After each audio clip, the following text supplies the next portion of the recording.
Hey, what's good, what's good, what's good? Welcome to Reflections of a DJ, the R.O.A.D podcast. I'm your host, DJ Crooked. We got DJ Never. Yo, what up? We got DJ D Miles. What's good? We got Jamie the Great. Yeah. And we got a special guest, one of the voices of LA radio, legend out here. We got LA's finest, DJ Felli. Fell in the building. What's good, man? What's good? What's good, How you doing, fam? Yeah, thank you guys for having me. Nah, thanks for coming through, pleasure. man. Thank you, Yeah. You just came straight off the airwaves and straight over here. Yeah, I did. Caught a little bit of traffic, but made it. Found that downtown parking, man. Woo. Yeah. I know a lot of y'all. Some of you cats are from New York. Yeah. And some of y'all live in Vegas, but LA is a crapshoot. Sometimes you go some places, and it's like easy as hell to get there, and then another time you're like, yeah, this is what everybody thinks LA is like. Traffic all the time. It'd be like that. But I'm good. Yo, thanks for coming through, man. The spot is dope, by the way. Yo, Thank you. Good looking This out. this spot lit. I was like, my boy lives down the street, but he ain't got views like this. You were just telling us that you had the teen cancer event, right? The basketball event. We did the charity. It was our second annual Power 106 Monster Energy Celebrity Basketball game. And it was to benefit Teen Cancer America. And, last year we did it at UCLA Poly Pavilion. We almost did it at Staples Center this year. Wow. Because last year, the first annual was really successful. We were very surprised, but blessed for it to be so good for, such a new event. Yeah. Mm-hmm. And then this being the second annual, we doubled what we did last year. Oh, wow. And so probably next year we'll be at Staples. But, yeah, some of you guys saw the Floyd Mayweather breaking his ankles go viral. That was at that game. Shout to Bone Collector. He collected them bones, man. Yeah, man, he did. He did. Pasadena, California, Bone Collector. But it was dope, man. The Baby performed during halftime. Ty Dolla $ign. Snoop rolled up on us. Eric Dickerson, you might remember Eric Dickerson from the Rams. Yeah. He coached Floyd Mayweather's team, and Kyle Kuzma coached Gronk's team. Yeah. So it was Gronk against Mayweather, and it was fun. We had fun. So hopefully if you guys are out here, it's a good time, man. Yeah. It sounds like it, man. Man, and there was a lot of celebrities through there. People that we didn't even last minute we had to, kind of move and shake, and most of you guys in here have thrown parties, obviously DJ'd, but for you guys that have thrown parties, you know how it is. Like last minute, all of a sudden you kind of just got to roll the punches. But it was a big event, and it ended up being a big turnout, and we're excited about the third annual. Yeah, That's dope. Yeah. Nice. my bro, I got to shout out my brother Marcellus Wiley. Marcellus is a good friend of mine, and he did play-by-play. Chris Spencer, comedian Chris Spencer, Nick Cannon, which is our new morning show on Power 106. So we were happy about that. What's the details about that? What's going on with Nick Cannon and his involvement? I mean, honestly, he's so. About 4 years ago, when you're familiar with Big Boy, who did mornings on Power 106 for years. Big went across the street to that other radio station. It's a competition. And he went across. I'm just being funny. He went across to the Real, and we had to figure out what our next morning show would be, and that was Jay Cruz. Jay Cruz did it for about 4 years. For whatever reason, it didn't work out. Cruz ended up going to the Real. But when Big, I left out a part, I'm sorry. When Big went 4 years ago, we had the idea to bring Nick Cannon, myself along with DJ E-Man. And for whatever reason, it was the station at the time really didn't want to do it. And I think it might have had something to do with Nick's stuff. Nick has got 18 jobs, if y'all know anything about Nick. And then I think he had health issues at the time as well. He had some health issues, and I know he's still dealing with that a little bit. But he's a man, Nick just, I don't think I've ever met anybody in my life that goes harder in the paint than Nick. And we're all hustlers in here as DJs and producing music and stuff like that. But Nick thinks he can do everything. You know what I'm saying? I mean, he wears a turban. He thinks he wears a turban.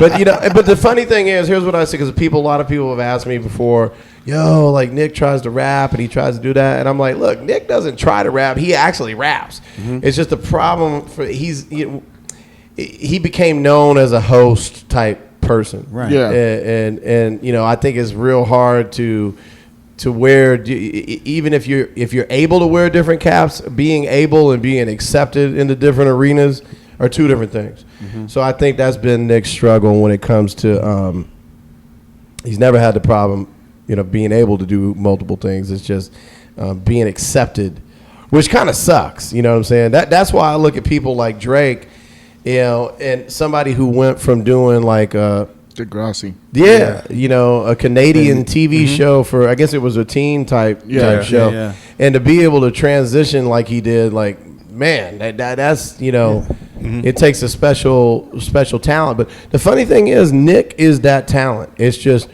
but he had kind of like a Will Smith flow. Also, he came from Nickelodeon. Yeah. So that didn't help much either. No, but I think the way he spits, like Will Smith can spit, but it's just like kind of like it's not like it's kind of cool. If Nick was here right now, he would tell you he could beat Drake. Yeah, he'd laugh. But here's the thing, and I say that because Nick, you kind of got to think like that. Yeah. Like you can't. You got to enter that DJ battle thinking that you're Jam Master Jay, Jazzy Jeff, and Qbert all rolled into one. And, that's what's going to allow for you to have even the opportunity to maybe win. He said he could beat Eminem. Yeah, I remember that because they had that Nick? feud. Yeah, that's my point. He's but that's the great thing about him. So when years ago when we were looking when Big Boy went across the street, it just wasn't the right timing. It wasn't the right people and the stuff going on at the station. I mean, I'm trying not to get too detailed because it'll turn into I don't want the conversation to wing off into all that crap. But, it just, things are meant to happen, I believe, at certain times. Yeah. So Nick, here it is 4 years later. Once again, we were looking for a morning show. And, for me, it was a no-brainer when Nick's name was brought up. I was like, listen, I was saying this 4 years ago. Right. And, so, and I know Nick really well.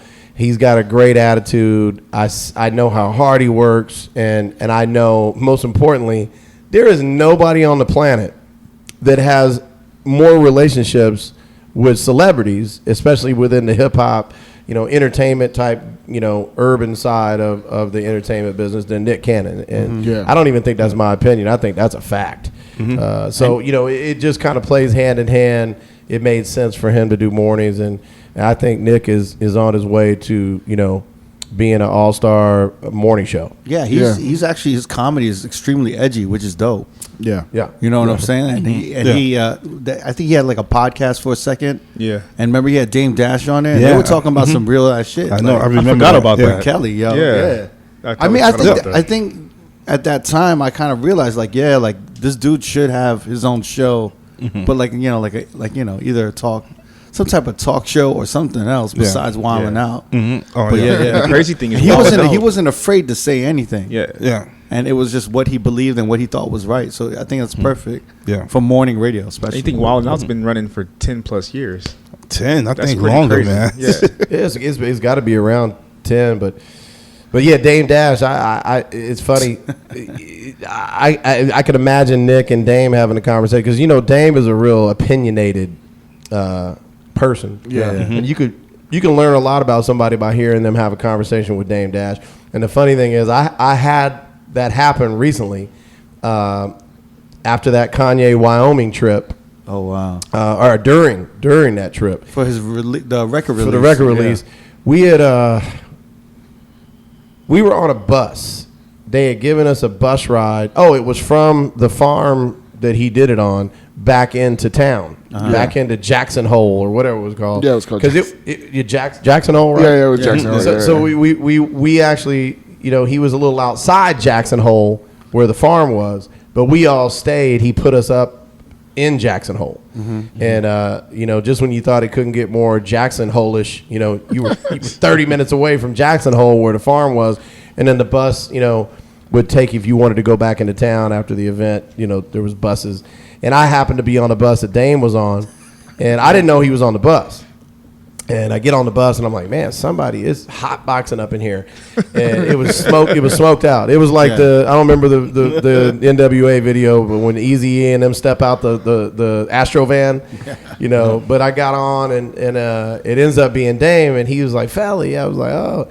Somehow we ended up in this conversation, and I've known Dame for a pretty long time, and everybody on the bus started pulling out phones and this and that, and you know, we ended up having to say, we can't have the phones out when we're having these kind of conversations. But yeah, Dame Dash is that's the homie. Now he's got an office in Burbank. He's still doing his clothing stuff, but Nick, that's a good example to, you know, when you could see somebody like Nick talking to a Dame Dash. Right. Yeah. And that's the great thing about Nick. You know, he can do it. He really can do it all. Like, he's a pretty good DJ. All right, he's a pretty good DJ.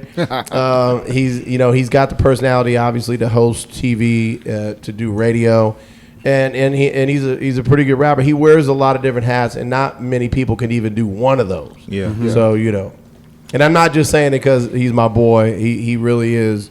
Nick is a hard-working dude, and he deserves, you know, all that he's got and all that he's gonna get. How was the vibes at that Wyoming event when you guys were? It was weird.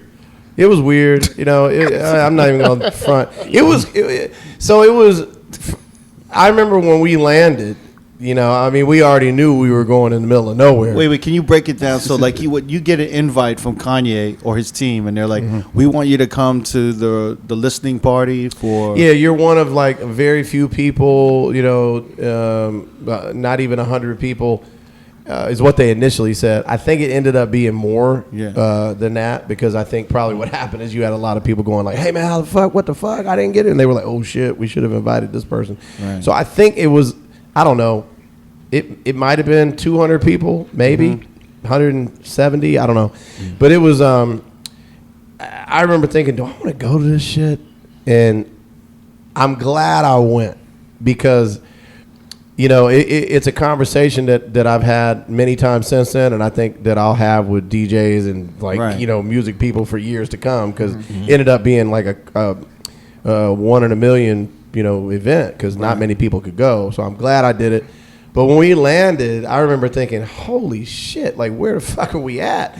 You know, and it's not like I didn't. I guess I expected it, but it was interesting. You know, it was interesting to be in a town that really doesn't see a lot else. That, I mean, obviously there's the internet, you know, and stuff like that, but it really is a type of town where they're all about themselves. Right. And so you walked around in town, or you just went to? Very little. I was literally there, I think, a day. Like, we landed one evening and I think flew out the next morning.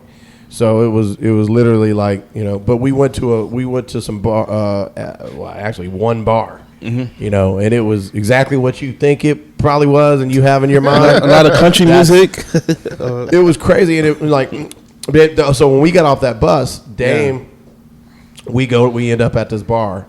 So we end up, and of course, you know, Dame was being Dame. There was even in Wyoming, Jackson Hole, Wyoming, there was the broads were pulling up, you know, and it was an interesting situation. I was looking at the bartenders like, what are these motherfuckers thinking right now? You know, because they, you know, even on their wildest, craziest, you know, night, they probably weren't used to, you know, something like that. But it was interesting, and I'm glad I did it, and you know, get to look back on it and tell some stories. What's your perspective on Kanye right now? Because you've worked with him, and you've probably known him for a long time. I mean, he was on your record Finer Things, right? Which is a really great record. Yeah. Thank you. That's my favorite record, man. That's my favorite record. Great choice of BPM on that one. That sounded so cocky. That's my favorite record. It's my favorite record that I ever did. Yeah. It was such a good follow up to like Get Buck in Here. Which was like a turn-up record. Thank you. It dominated the clubs at the time in 2007, right?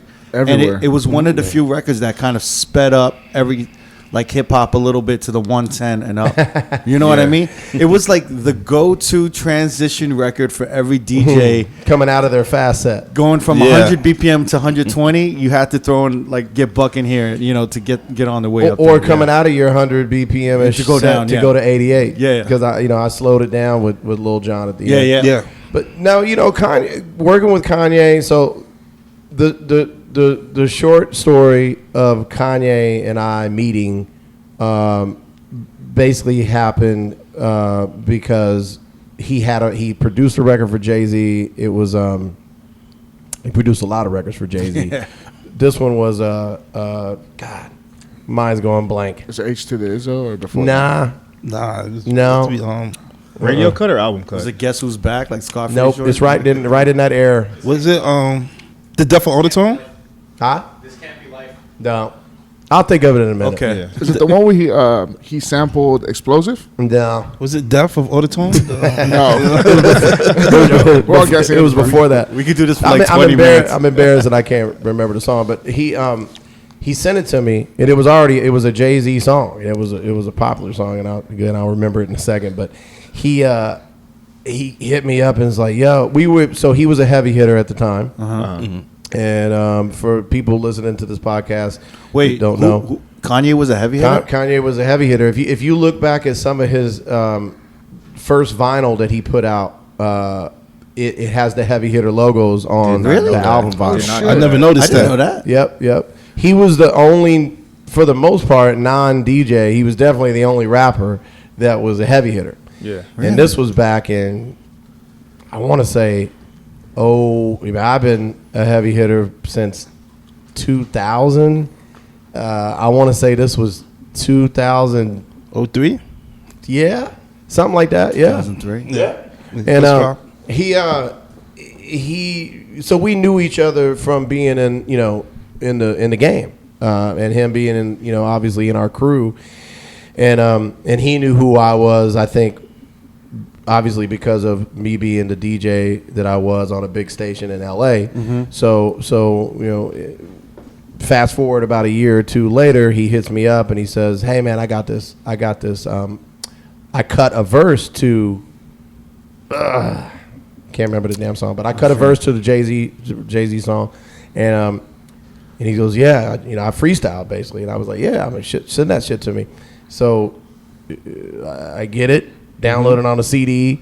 The shit was really dope, and I played it on the air, and I think that was the first time he had ever heard himself on a station, probably outside Chicago, because I'm pretty sure that Ferris and some of the guys in Chicago had played some type of freestyle he had did, but I know it was the first time he was ever played. Was it Ain't No Love in the City? Like, no? That's what I was thinking. I was thinking Heart of the City, but Kanye's not on that Excuse me, miss. Oh, wow. It was Excuse Me, Miss. If That's I'm not a Pharrell mistaken. beat, No, right? Pharrell did that, right? Then it wasn't Excuse Me, Miss. Fuck song was it, man? It's gonna bug It the had shit to be out of me. Blueprint 2 off that album. 03 Bonnie and Clyde was on there, right? Yeah. He did I that. can't, like I said, I'm embarrassed. I can't remember. I should know shit like that. But I got a lot of stories like that, in my defense, and it was one of those moments where Kanye never forgot it, and That's a big deal to an artist, though, especially to get broken. Like, I remember, like, Franzen will always tell us about Jay-Z, never forgetting that he was the first DJ on the radio on the West Coast in Cali to play a Jay-Z record, and he remembers it to this day. Yeah. Get broken like that. It's life-changing. It It's crazy, man, because I got a lot of those stories with artists that either it was their first time ever getting played on the radio at all, or in some cases it was the first time they got played in a major city. Yeah. And it's when you come from nothing, T-Pain is one that sticks out. He had, when he did I'm Sprung, the way I heard that record was Stat Quo from ATL, who was rapping, doing a lot of stuff with Dre at the time. Yeah. Stat was actually staying with me. He was writing stuff for Dre, and Stat was staying with me out here. And I got off the air one night, and he hit me and said, "Yo, I'm at this party at the Avalon, some Eminem shit. I'm ready to get the fuck out of here. He's like, what are you doing? I said, I just got off the air. I'll come over the hill and pick you up. So I go over the hill to Hollywood, pull up, pick him up at Avalon. He gets in the car. We're driving back to my house. And he plays, he goes, yo, tell me what you think about this. And he pulled out this CD, blank CD, whatever looking thing, we listened, and it's I'm Sprung. And he's rapping on it. And I was like, he goes, yo, what do you think? And I was like, who the fuck is this? And he was like, man, this guy's from Florida. And, you know, he's like, I ran into him. And, you know, I loved the song, so I jumped on it. Yeah. And I'm like, yo, this shit, your rap's dope, but this record is crazy. Like, whoever this dude is crazy. And I said, man, I'm playing this shit tomorrow. And I literally took the CD, played it on my night. At the time, I was doing nights. I was doing 7 to midnight, and played it. And you played that version. With I played that version, and he was. I don't remember if he was in the middle of trying to get a deal, or he had just gotten a deal with Jive RCA. I don't think he had a deal yet, but it doesn't matter because the punch to this story is. Fast forward about 2 months later, I was on the air.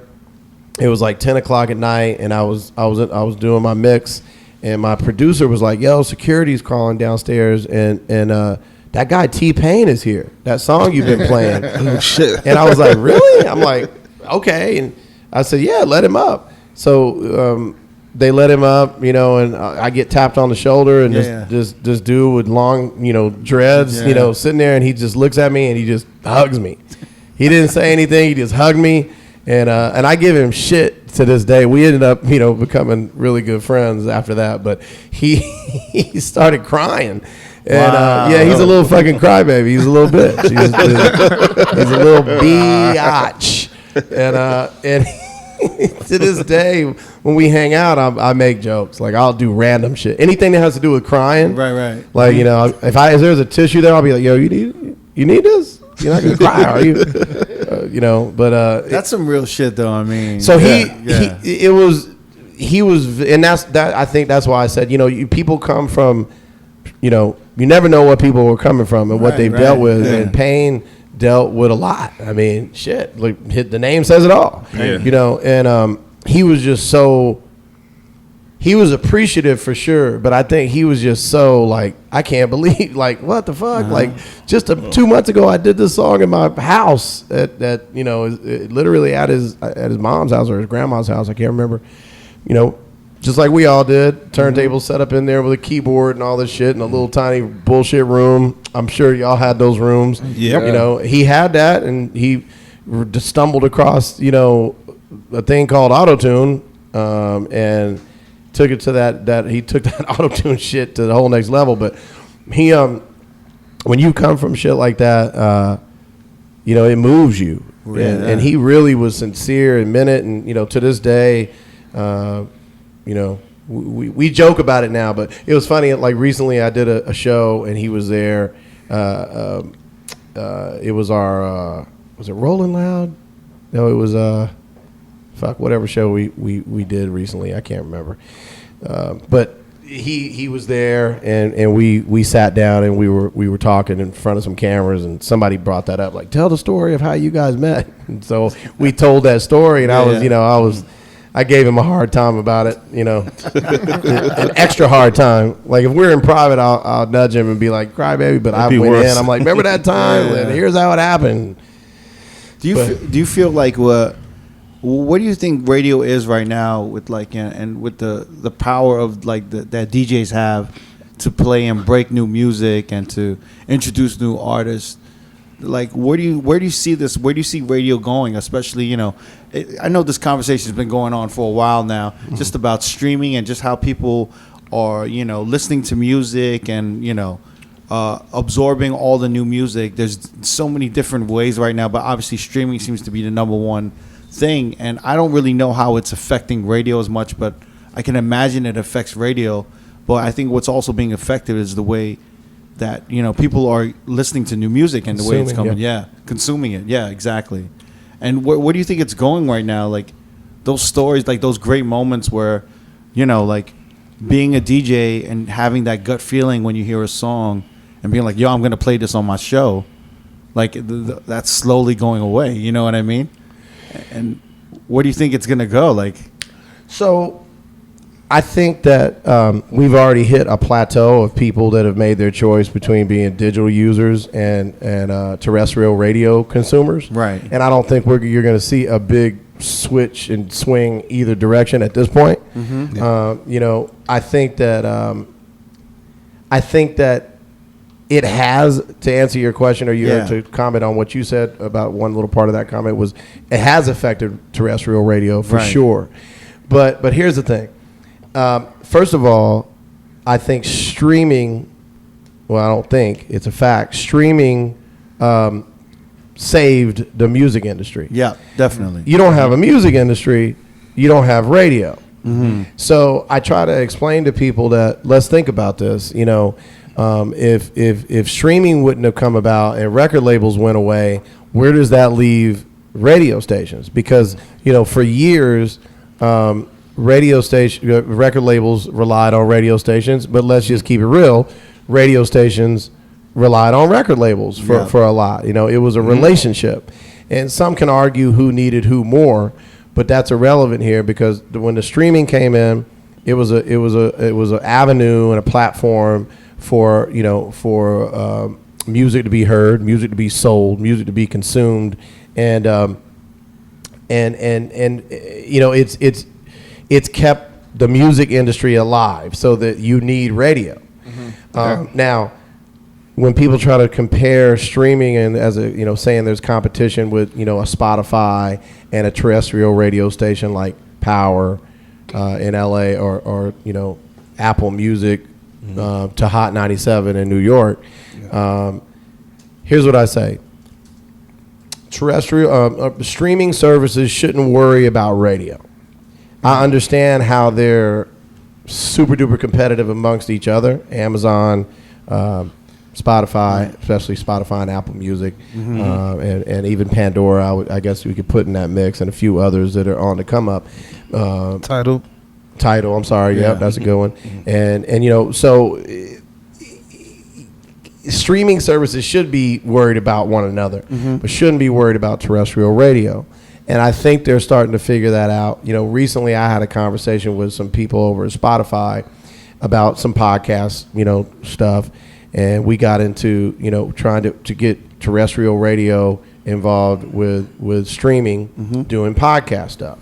Because, you know, radio stations are still a platform for celebrities and artists to come through. And I'll touch on why that is, because I want to touch on that. But it's still a platform, and it's great for podcasting. You know, for a radio station to have a podcast with certain personalities on the station. I mean, in some cases, I see people who I knew that I needed to have a podcast when I found out that Ryan Seacrest's producer had a podcast. Yeah. You know what I'm saying? It's one thing when I didn't even know that. You serious? Yeah, I don't know the dude's name, but in a conversation, we're like, for God's sakes, Felli, Ryan Seacrest's producer has a podcast. And I was like, yeah, damn. I get it. So what I've tried to do is marry the idea of a streaming service like podcast and a terrestrial radio station like Power 106 working together, and I was able to make that happen. And it led, you know, I had a lot of conversations with many different people about that. And basically me and some of my partners basically say, hey, look, you know, streaming services, you should be thanking terrestrial radio stations in a lot of ways, and because here's why. When Flex and Hot 97 plays a new record, or I play a new record out here, or the Leakers at night play a new record, and the consumer that's listening to terrestrial radio hears it, they know that, oh shit, that was a new song. I'm probably not going to hear it again within the hour or two. If I want to hear that motherfucker again within 24 hours, I got to go to Spotify. I got to go to Apple Music. I got to go to this place. Yeah. So really what we're doing as terrestrial radio DJs, marketing promotions, is sending people over there saying, hey, look, if you haven't heard this song, here's a great song, and if you want to hear it more, you know where you can go listen to it. Yeah. You know, because even if it was a song that was going to play 2 or 3 hours later in rotation, nobody wants to wait 2 or 3 hours sometime to hear this amazing song that they just heard. That's a brand new song. So when it was broken down that way, I think that some people we were talking to got it. And that was kind of breaking the barriers of like, look, don't worry about us. Like, don't look at us as a threat. You know what I'm saying? If anything, we should be looking at you guys as a threat. Right. But then the more I got into these conversations, and as you guys know, when you talk out loud and have a sit down and brainstorm or a forum, so to speak, you start realizing things. And I think one of the things that we realized was it's tough to compare. The listener is separate. And this is where it kind of gets confusing because I want to make sure that I'm not contradicting myself, or it seems like I am because I'm not. So there's digital users and there's terrestrial radio users. We're probably different. DJs are probably the only we stream and we listen to terrestrial radio because we want to hear, when we land in New York, we want to hear, what certain DJs are doing, whether it's Enough or Camilo or Flex or Envy or Clue, whatever. And then we'll also go and check out Rap Caviar. Right. Yeah. I mean, is anybody in this room exempt from those things that I'm just talking about? No. But the only thing is terrestrial radio is always through a vehicle. It's always through like a car or a ride or something. Correct. Because we don't obviously stream any radio on our iPhones, right? Or phones, so that's where I'm saying it gets tricky. So there's exceptions here and there, and how do you distinguish? Like, my point is, for the most part, if you're a digital consumer, you're a digital consumer. If you're a terrestrial radio consumer, you're a terrestrial radio consumer. And let me break it down like this. If you get in your car every day and you're not flipping from terrestrial radio to, I think I'm going to go digital now. Or you're not, streaming and saying, you know what, fuck this streaming shit. I want to turn it on power and listen to Felli. Does that happen? Yes. But I think it's a very small percentage. And I think at this point, people have already determined what they want or what they are.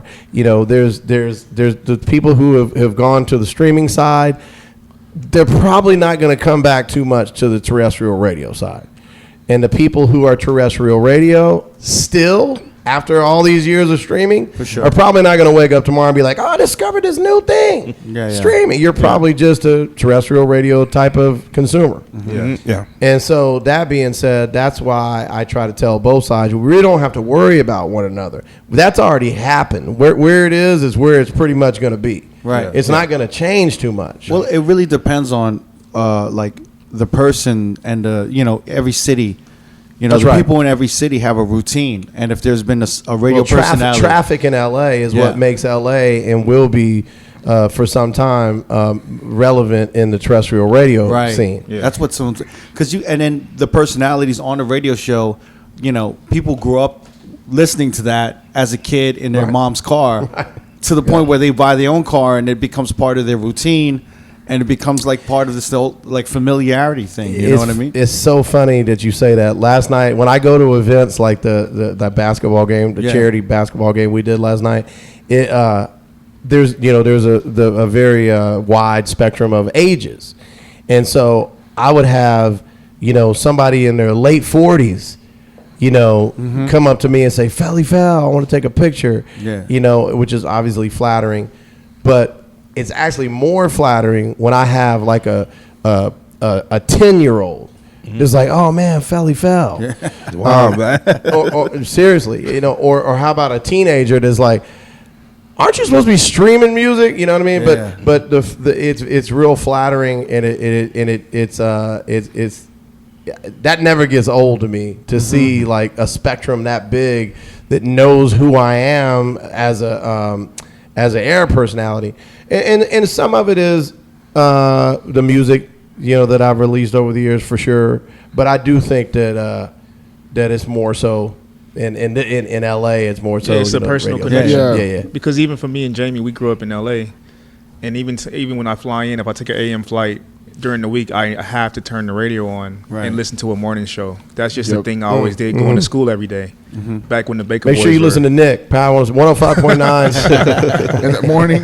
Yeah. Do you find that the new music is and that's where my original question was going to be. Do you think the new music is breaking more substantially on streaming versus radio, or do you think you guys are still setting the tone for breaking the new music? You know, I know it goes hand in hand, like you said. It's a little bit of both. It's a little bit of both. Yeah. Because here's the thing about stream: they can afford to put so many songs up and go through them a lot quicker. Right. Whereas radio has a lot shorter playlist for a longer period of time. So again, they got a longer playlist for a shorter period of time. We have a shorter playlist for a longer period of time. So. And don't you think also that radio has to be a little bit more local and have their ear to the streets a little bit more, the DJs on radio, and really kind of bring in that local sound and really push it on the radio and really break like kind of like local artists and like local music? Because I don't know if Rap Caviar is going to be that centralized. And then, you know what I'm saying? So, like, if I land in Atlanta, that radio show should be totally different than, obviously, Miami and L.A. And that's where I think radio is important, because those DJs really got to be the ear to the streets, you know? So, I've had this conversation for 20 years now. And it's all good. So, here's the thing. The listeners in your city determine what the radio stations play. And I've had this conversation with artists for many years, many different types of artists, many different times. Sometimes the same artists, But here's the thing. The listener determines what we play as a radio station. And can we play something that the listeners, this is how I tell artists. Yeah. Can we play something that our listeners aren't really interested in? Yes. But why would we, when the game of radio is to play music that the majority of the listeners want to hear at any one given time, so that they stay tuned in to make it to the commercial break. That's where the money's being spent on the advertising. And it's a business, it really is. It is exactly that. So what I tell artists is, like, especially now in today's age, if you want a radio station in your city to play your song, you want to hear it in rotation as much as you hear Migos and the Baby. Then you have to go do the footwork that allows our listeners to discover you outside of terrestrial radio. And if you think that you're going to get a record deal because your record was played on Power 106, you're probably wrong. And that's been the case forever. Really? Has there been records that I've played over the years that got somebody a record deal? Yes. That has definitely changed. And to get into more of your question, so do I believe radio is relevant for breaking artists? Absolutely. Yeah. Do I feel like the streaming has tapped into that in a different way? Absolutely. Right. And now we're getting into a conversation about, social media, and, sometimes somebody that has a crazy social media following that might not be the most talented singer or rapper in the world. Most time rappers can all of a sudden, why is this kid streaming crazy numbers? Streaming numbers are crazy. Well, it's because he's got a social media following that, for whatever reason, maybe it's the way the kid looks, maybe it's the way she looks, and so all of a sudden those streaming numbers are there. But is that really a true gauge of, offering somebody a record deal? Maybe, maybe not. But here's what I will say: when you get people have asked me, like, do these younger artists really care? Like, when they come up, do they care about getting played on the radio? Yeah. and I can give you multiple examples. Do they really understand the importance of it? I don't know. I don't know the answer to that. Yeah. But I do know this. It is a huge deal to them when they hear their their song played on a radio station. They can get in the car. It's something about, you're on a radio station. Right. You're not. Whereas here's what I think it is: when they hear their song on Spotify, they know that, well, I'm hearing it because I just played it, or I'm hearing it because my buddy in the car just hit play, and we're the only ones hearing it at this time right now. Yeah. There's probably a shit ton of other people streaming it. Yeah. But we don't know how many at this given moment. We just know that it's us two listening to it in the car. Yeah. Whereas with radio, they have this, oh man, it's on the radio, and there's 1 billion people in LA, and there's probably 1 billion people listening to my song at this moment. So it's exciting. And so I do see that excitement still there for artists, young and old, new and veterans. I mean, that's I always think like with younger artists that are coming out, they're kind of like, like, I don't know, like Logic may not get as many plays on the radio, you know what I mean? But he still is a mega star. Like a Mac Miller? Yeah, and they might say like, like they might just be like, yo, man, we don't need radio. But in the end, they kind of want radio. But I always think that the more like seasoned veteran dudes, the OGs, they really understand the importance of radio and how to keep those relationships with like radio. Well, because that's where their career started. Yeah. So even though some of these OGs that are still popping and that are streaming have huge streaming numbers, they the radio is where they started. So that was the initial, and a lot of it is probably would depend on which artist you might be referring to, if any at all. These artists have somewhat of a different type of respect for the game and for certain people that are in the game. Right. Excuse me. And it's not that they don't understand streaming and the importance of streaming. It's just that some things I think are just, this is how we started. And even though we have this avenue to turn to with streaming now, we don't want to forget about radio because that's where we started. And in a lot of cases, it's also because they know the relevance. They're up on the importance of remaining relevant on terrestrial radio and keeping those relationships. Yeah. Because again, we talked about how the relevance of radio. Radio is not going anywhere anytime soon. I think the numbers have dipped. And it's been more of a challenge for terrestrial radio. But I think that we've seen the biggest part of the dip. Like I said, you're not going to tomorrow, did you hear like all these people that were terrestrial radio listeners flip to streaming? Like that's not going to change drastically. Right. I have a question. When you started, when you signed to Island Def Jam, So Def, and obviously your first single, Get Buckin' Here, and you actually have a production background before DJing, kind of, right? Yeah, I'm impressed you knew that. Yeah. Or rapping. You had a rapping career too, right? I wouldn't call it that. So a rapper, producer, DJ. We were wondering if you could drop a hot 16 right now. Absolutely not. Darren's good with the beatbox. I'll tell you something. I will do this for you. This is funny. I still first let me comment on that. To have a career, I think you have to be making money off of it for it to be considered a career, right? Yeah. I don't know. Maybe I'm wrong about that. Maybe not to some of the young people out there. Never made any money off rapping. You're an up and comer. The new generation got careers at like age 16, 18. Right? So I started off a DJ, messing up my mom's turntable, put a paper towel on the turntable, put a penny on the head of the turntable. Remember those? It was all in one. It was 2 cassettes, the FM dial, and the turntable on top. It was all one box. Yep. You remember?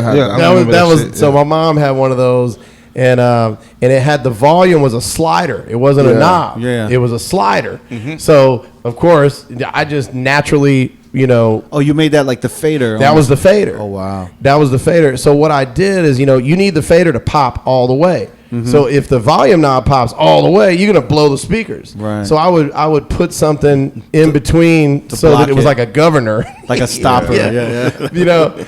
And I think I even would adjust the EQ to where if the volume's all the way up and the EQ's down, it's not too loud. Right. I just modified it and. That was so I remember listening to it was Mixmaster Ice UTFO. He had that. Yeah, he used to be. Actually, he was one of the best DJs back in the days. Yeah, he was. Yeah. And the funny thing is, I'm not going to say friends with him, but became to know him pretty well, and I've expressed to him many times over the years. Yeah, he was nasty. Yeah. Yeah, and it became the other example. I would grab the and try to go on his. You know what I mean? Uh-huh. And that's how I practice. And then the same thing, Jam Master Jay. rest in peace. Ended up becoming, I became pretty close with Jay. Oh, wow. That was a tough one. Rest in peace. And Jazzy Jeff. I would listen to, so I learned how to transform from Jazzy. Remember Live from a Union Square? Yeah. That was, and I learned how to do that. By this time, I had a realistic mixer. Okay. And I was like, you ain't doing that on the No. But yeah, no. With Mom's turntable, it was just a, and it probably didn't sound that clean. But yeah, they ended up getting the realistic mixer, not the wood panel sides that Jazzy had, but the one that had the little plastic transform button. It was so tiny you could Geminis, grip. So I drilled I put a wood screw into the plastic little transform button, so I had more to hold on to. And it built up a callus on my fingers. Right. But that's where I started off, and then it got into I got into doing house parties, and this was growing up in Atlanta, and then I moved out here to L.A. in the middle of high school to Pomona. Got into the DJ and stuff more because out here for you guys in the group here that are from LA, you remember, a lot of times on Fridays they would let I don't know where you guys went to school, but we'd had DJs on Fridays, and you remember, and we'd be out in the square where the concession area was, because out in Cali, like some of you guys are from New York, we would eat outside in the little square, it was like concession stands, and we'd have a DJ out there in the quad, and I remember watching the DJ, and I remember when I first moved to LA, it was the first time that I saw a pair of Technics 1200s in person. Whereas when growing up in Atlanta, I would just see him. I would see him on some of the videos, like an EPMD video or whatever it was at the time, or even a Fresh Prince video. But so I saw him. I saw this guy had I was like, those are those turntables, and I would just sit there at lunch and watch. And then one day he was like, yo man, somehow we started talking. And I at the time I had like 2 crates of records, you know what I'm saying, but which was like a lot. I was like, how much money I spent for someone that don't have turntables. For somebody that don't have turntables, but I had 2 crates of records, and to me that was like, none of y'all got 2 crates of records, But then I saw he had like 7 crates of records. I was like, oh shit! But he somehow we ended up talking, and he let me. He's like, yo, bring some of your records next week. I'll let you get on. I'm like, oh shit, And the funny thing is, and y'all know how it is. Nobody in the room could be paying attention to what you're doing, DJ. But you think all eyes are on you. Yep. So I got up to DJ the next week. He let me do a little it was probably like 20 minutes. And I just remember being nervous as shit. One of them things where you got to hold your arm so that they don't see your hand shaking when you put the needle on the turntable. And, hands shaking like a motherfucker. And I did a little set. I think I played like a Dope Man, NWA, Everlasting Bass, Rodney O and Joe Cooley. It's crazy I can remember these songs. And it was like, I think I played it, Egyptian Lover, Egypt. And it was back in, I'm taking you back, man. I'm dating myself, but I did that set, and I just, after that point, it was the first time I had actually not only DJ'd on 2 turntables. Before that was 1 turntable. Actually, I'm lying. I ended up getting my stepdad's turntable and found a way to hook my mom's big ass cassette turntable up with my stepdad's turntable that had. Remember the turntables that had the long spindle. Yeah, where you put the record on it. It was to click it, and the arm would swing. And it drops off. I modified that shit because the record, I'd have to do this thing to get the record to drop down. I was tired of doing that, so I modified that turntable. The point of those was to play like 10 records at once. Playlist. Exactly. It's the original playlist. It was the original iPod. That's the first. Exactly. So. So I modified these two old turntables through a realistic mixer, and but anyway, when I got home that day, I remember thinking, damn, I DJ'd with the real turntables, and that was I was already hooked, but that was it for me after that, and then when you came to LA, but then you went to I went Dallas. To Dallas. Yeah. So when I went to Dallas, that's I met a kid. He had this big gray box with these black buttons on it, and I was like, I've seen this in videos, and it turns out it was SP1200 drum machine, and this kid, he kind of came from a little money, and he never used it. And I remember, whenever we would go over to his house, we would. I was always like, show me how to do that. Show me how to do this. Show me. And he knew how to do it. He just wasn't very talented. And he showed me how to run this SP12. His name was Will. He called himself SP Will. I think we named him that because we were like, that's Will. He has the SP. You became SP Will. You know what I mean? So we were, let's go to SP Will's house. And it was one of them things where we seriously went over to his house just because of his SP. We did not like him. We didn't give a shit about him. It's terrible. He wasn't a nice guy. He was kind of a cocky dude anyway, so we didn't feel bad. But one day he was like, hey, man, we're moving to Colorado or something. He's like, just take it. And he let me have. Wow. And that was wow, man. That was really nice. He let me have the SP, but he didn't know what he had. He was spoiled. He was like, whatever. Yeah. And so I was like, thank you. And bam, I'm out. Hey, good luck in Colorado, buddy. So he just became Will. Yeah, he left to go to Colorado. He was back to Will. I was SPJ. My real name is Jay.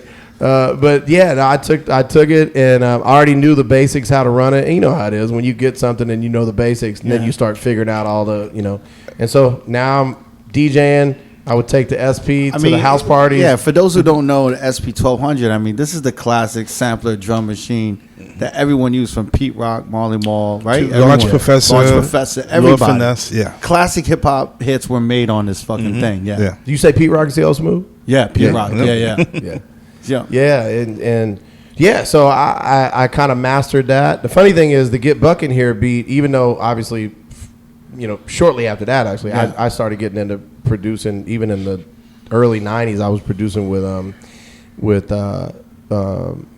computers and MIDI and all that stuff. But I would still incorporate the SP, because you could hit play on the Logic or whatever, and it would trigger your the sample, your module, whatever you're using. In this case, SP. So I would still do like Get Buck in Here. That beat was in an SP. Wow. And I sampled Houdini Friends drums, the kick and snare, and I sampled it was just 808, 808 cymbals and boom and stuff like that I had for years. So yeah, that boom and those drum sounds you hear on Get Buck in Here were probably sounds that I had on disc for 15 years at that point, maybe 20.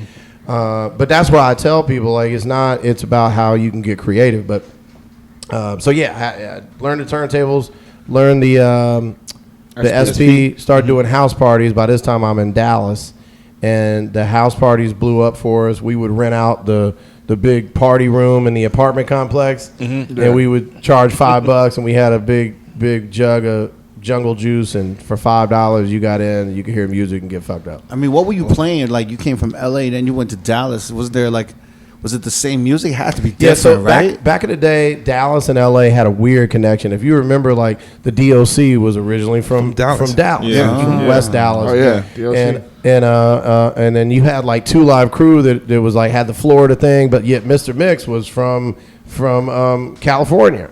Which a lot of people don't know that. Dobbs. I ended up going on to know Mr. Mix, which was another DJ that was really influential to me, because growing up in Atlanta, that the Two Live Crew stuff and the MC Shoddy and Magic Mike and all that shit, like that was big. And then moving to LA, I found out, man, up tempo shit is big out here. So you had the Egyptian Lovers, of course you had the Africa Bambaataa was universal, but you had JJ Fad. Yeah, JJ Fad, which was really bass music, and a lot of people don't know Dre produced that.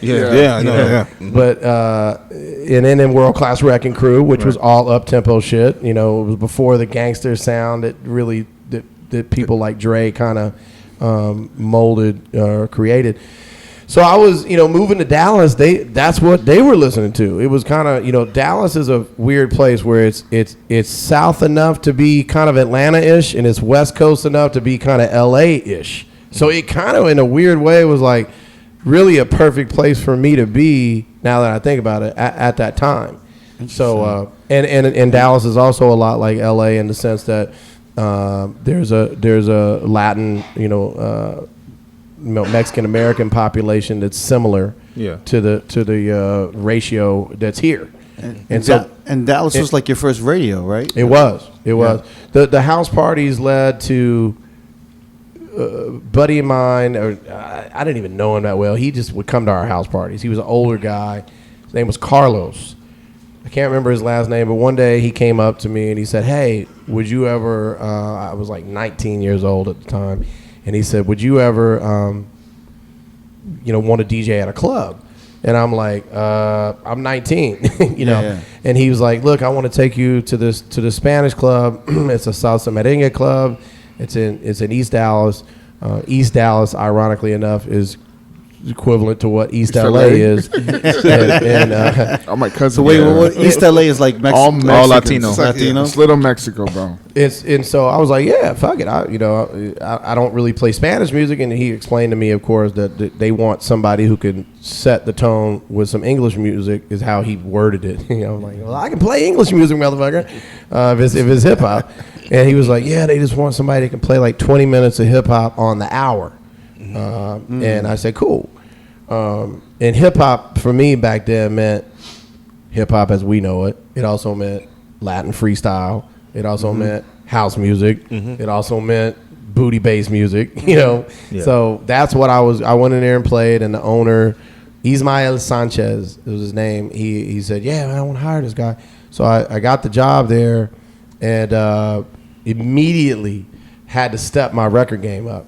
And I remember the first thing I said was, you guys have all these Spanish records up here. I have my own, collection, but really, if I'm going to do this on by the way, it was $75 a night, Thursday through Sunday. Whoa. I became the resident, the resident English music guy up there. It was playing all the hip hop. You were making $300 for the weekend, but it was, for me back then. It was like, oh shit, yeah, I'm making $300. That's not bad. The weekend. It wasn't, and we're talking not at all, man.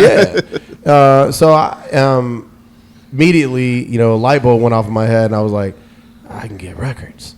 So I they gave me they would give me a budget I think it was like every 2 weeks.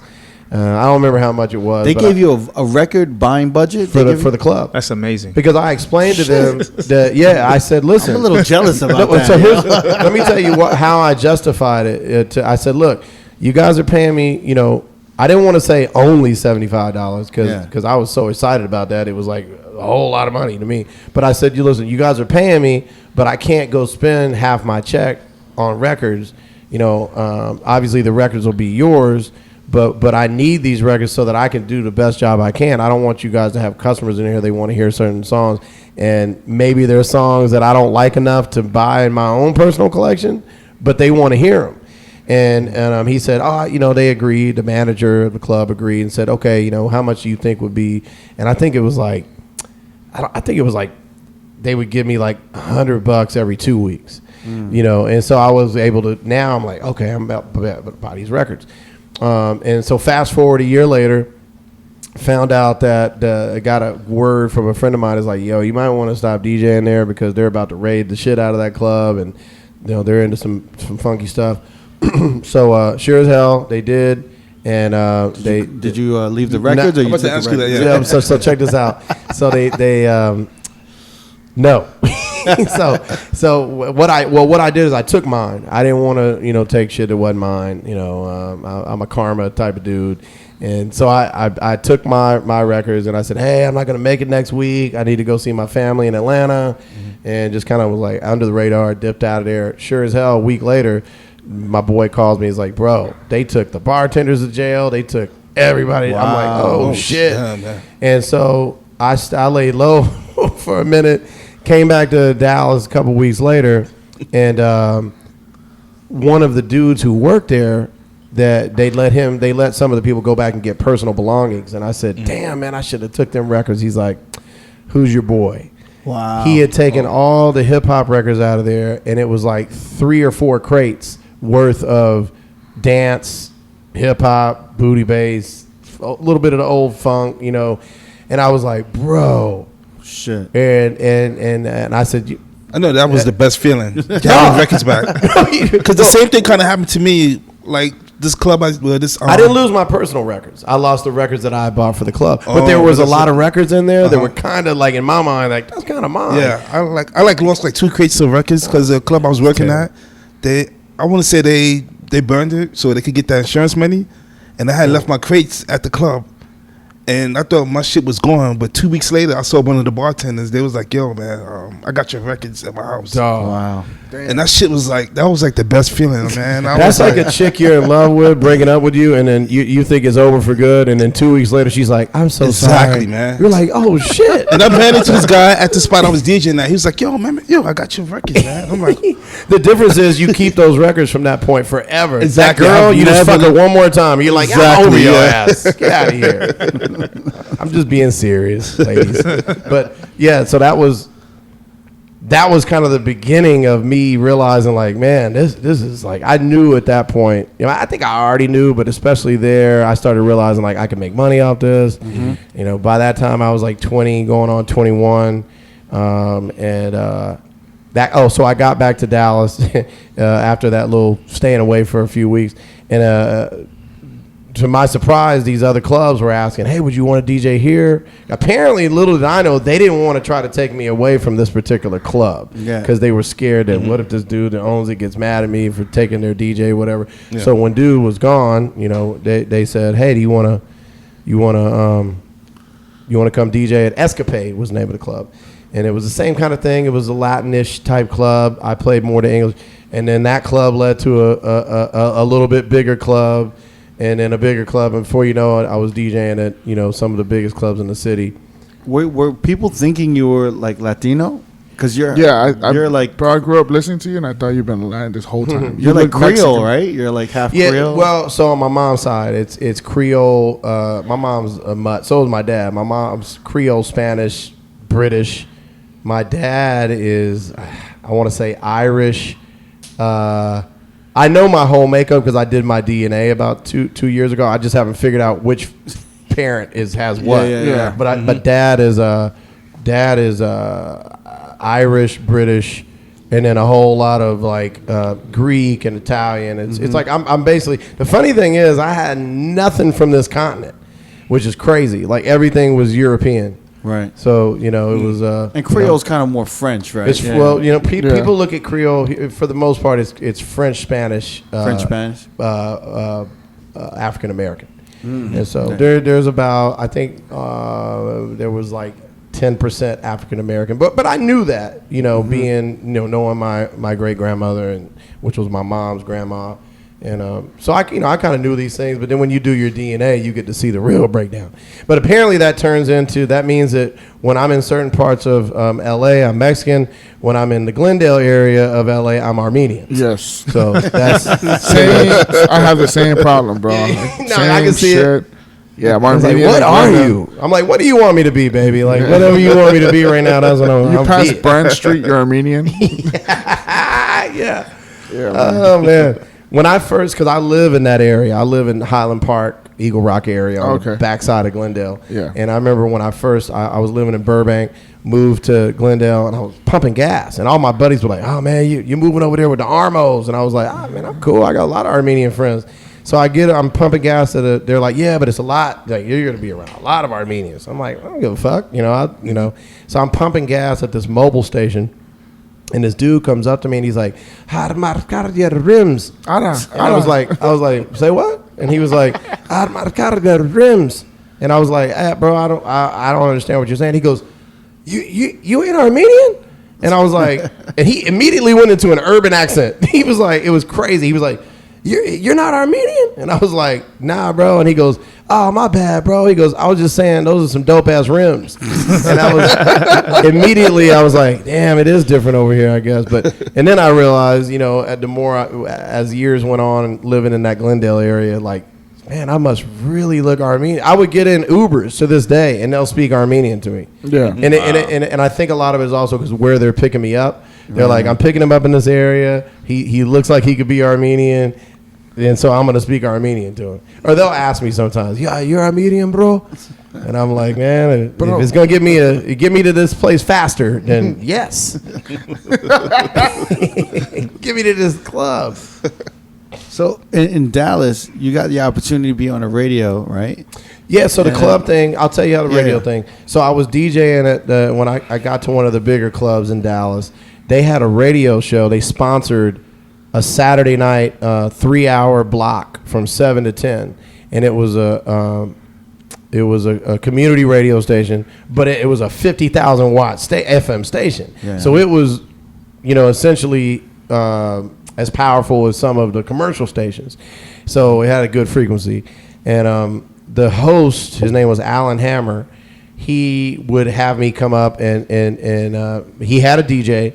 But apparently something was going on with that guy. And eventually he got me up there. He said, "Hey, can you DJ on the air with me from 7 to 10? And then from here we go to the club." Yeah. And I was like, "Well, hell yeah!" I was already familiar with that station, and I was a fan. And I started. I would go up there and DJ, and I learned real quick that he was late a lot. And so I had to bring my turntables and just plug into the board. And it was an old school board with knobs. Like, it wasn't not where you pot the faders up and down. It was like knobs. Mm-hmm. And so real fast, I had to learn how to start the show, because he would call me like, "Yo, you already there?" I'm like, "Yeah." And he goes, "Man, play a song." And he's like, "Here's what you do." And he would tell me, and he's like, "Get so-and-so. He just finished his reggae hour, or whatever the show was. I think it was a reggae show. And have Eddie show you how to, reggae show in Dallas, huh? Well, because it was a community station, so it would be an hour of reggae, an hour of country music, an hour of classical music. Yeah. Then it'd be a talk show, and then 7 to 10 was like all hip hop, And so I learned real quick how to run the boards, and there'd be times where he would have me talk like, "Hey, you got to do me a favor and shout these people out." So I was on the turntables. Where the fuck was this dude? What was he doing? Man, Alan Hammer was crazy, man. I owe a lot to you, Alan, if you're hearing this, man. Thank you for being late, man. He was always hammered, bro. But he ended up driving a taxi, but he was a big reason why I even got the job at that club. But so anyway, fast forward. That's how I developed some of the mic skills. I already had mic skills in the sense that I thought I was a rapper. But when we would go, I didn't think I was a rapper. I was a rapper. I was an MC, and when we would go do these house parties, I was telling y'all, we'd bring the SP1200, and my boy Sean Robinson was my boy. We had our little group. When I would DJ, he would grab the mic. When he'd get on the tables, I'd grab the mic, and so I had mic skills in that sense. But to be on the radio, and you're so focused on DJing, like, how the hell I can't, like, at the parties I can kind of do this, but I can't talk and be on the air. Well, the hell I couldn't. I had to. So I would literally find myself, like, the turntables were kind of far away from the board, so I had to find a way to run these turntables, hit the mic button, get the mic close enough to where the turntables were on this old ass boom mic. So that was kind of my introduction, and then about a year or so later, I ended up getting my own show up there. I think the club, I don't remember exactly what happened, but they let him go or something, and I ended up I got a show up there myself, and so I that radio show came about on a community station, and it was all mixed show, and then one day I got a call from her name was Sammy Gonzalez, and she did a commercial radio station. I knew her as the Midday Girl on 100.3 Jams. There was a DJ on that station that I was a big fan of named Albie Bad. And Albie Bad. Like Albie Shore? Like Albie Shore, but Albie Bad. I'm pretty sure that's probably, you took that name. That's probably where it came from. That's amazing. But he was the shit. And I dated a girl that was sisters to a girl that was the Midday Girl, whatever. One day they took me up there, they showed me the station. It was a real radio station compared to the small community station that I was doing. And this was actually years before I was doing the community station. But I remember seeing his DJ room was like the size of this room, and he had records all around it and a big window where you could see into the air personality's room. Yeah. And I just remember thinking, damn, this is where I want to be. And I was like, it was after hours that I had gone up there to the station. So he never even knew I had come in there. I saw his setup. It was the shit. Like, to this day, I've never seen a DJ room at a radio station that compared to that. It was amazing. So fast forward, I'm on this community station. Get a call. Sammy Gonzalez, that worked for that station that I'll Be Bad worked for. I get a call one day, and she's like, "Hey, is this DJ Felli?" And I was like, "Yeah." She goes, "This is Sammy Gonzalez." And I said, "Sammy Gonzalez from 100.3 Jams?" And she was like, "Well, I'm not there anymore. I'm going to be programming a Tejano Spanish station, and I want to offer you a job." And I, of course, immediately was like, "Why the fuck? What?" And so she's like, "Just trust me on this. I know you know how to play and mix a lot of the Spanish music." Ended up taking the job reluctantly. And I told her, "Look, my Spanish is decent, but if you have me interview somebody, it's going to be tough." And she was like, is your Spanish good enough to introduce the songs? And I said, "Yeah, I actually read Spanish better than I can conversate in Spanish, if that makes sense. But my pronunciation is is pretty much perfect." And she was like, "That's all you need." Wow. And so I got that job doing the afternoon show on Kick FM, which was again at the Tejano station. Fast forward a year later, she left. The new program director came in there. He was an asshole. I didn't really want to be in there anymore. I was, the funny thing, my ratings were crazy. And it turned out, that was during the Selena days. Rest in peace, Selena. All of those Selena fans, a lot of them were like her. They didn't speak Spanish because, despite popular belief, Selena didn't speak Spanish. Yeah. No, she didn't. So a lot of the consumers were like her. They didn't speak Spanish. So Sammy was actually smart. She knew that hiring DJ Felli, or at the time DJ Felony, would our younger listeners know who he is from the clubs, and they relate to him, and he's going to deliver these Selena songs and these Ramon Ayala songs that they want to hear, and then they were going to be delivered by. You were like relating to the second generation. Yeah. And unbeknownst to me at the time, I left, went back to doing the community station, and one day got a call from a dude who was doing the evening show at the time. Used to do the evening show at K104. His name was Nippy Jones. Nippy had a record pool. He had did urban radio in Dallas for years, so he knew all the record labels. We all went to him to get our urban records. Mm-hmm. So Nippy calls me. He knew me from going to his house. Literally, I go, "I need this, dollar. Mm-hmm. Nippy calls me. He's like, "Hey, man, have you talked to Skip Cheatham or Ken Dow?" And I'm like, "I know who Skip Cheatham is. He's the program director at K104. And he's like, "Yeah." He's like, "He's looking for you. They want to offer you a job." Ended up going up there, getting a hold of him, meeting with him, and they wanted to offer me a job doing the night show, which the night show at K104 at the time was 10 p.m. to 2 a.m. And I thought, "Oh, cool, I'm going to mix for 4 hours." Because that's what I did when I was doing the community station. And I had to find out real quick that they were like, "No, we want to hire you as an air personality." And I was like, "Look, I'm not an air personality. I'm a DJ. I produce music and, this and that." So they ended up meeting me halfway, and they let me mix for 20 minutes at the top of every hour. So when I got on at 10, I'd mix 10 to 10:20, 11 to 11:20, 12 to 12:20, 1 to 1:20. And then eventually I ended up moving to the 6 to 10 spot. Did that. Greg Street at the time was in Dallas. Greg went to Atlanta. I was doing that evening show with a guy named Cocoa Butter Brown. And All these names are so great, by the way. Man, Cocoa Butter Brown. I'll Be Bad, Nippy. Nippy Jones, Rock T. And it was a good time in my life, man. It was I have a lot of memories. And then one day, I come out to LA to shop my beats. Took a week off, came out here, stayed in, I think it was the Hilton or something, and off Sunset. And a buddy of mine that worked for Arista Records at the time, he knew I was out here, and he called me up, and he's like, "Yo," he goes, "how long are you going to be here?" I said, "Pretty much the rest of the week." He's like, "What are you doing tomorrow?" "We're going to play ball at DJ Quick's house." At the time, Quick was signed to Arista, and he worked all of Quick's records. Mm-hmm. And I said, "Shit, I'd love to, man. I'm a huge Quick fan." I met him one time in Dallas. Found myself, dude picks me up the next day, going to DJ Quick's crib to play ball, and he's like, hey, I got to stop at Power 106 radio station to drop off some vinyl. And I was like, oh, cool. So we get there, and he's like, man, come up. So I come upstairs, and I'm standing in the hallway, and this little Filipino dude, he's in there talking to this little Filipino dude, and I'm like looking at him like, I know this guy. But I'm in the hallway. I don't interrupt.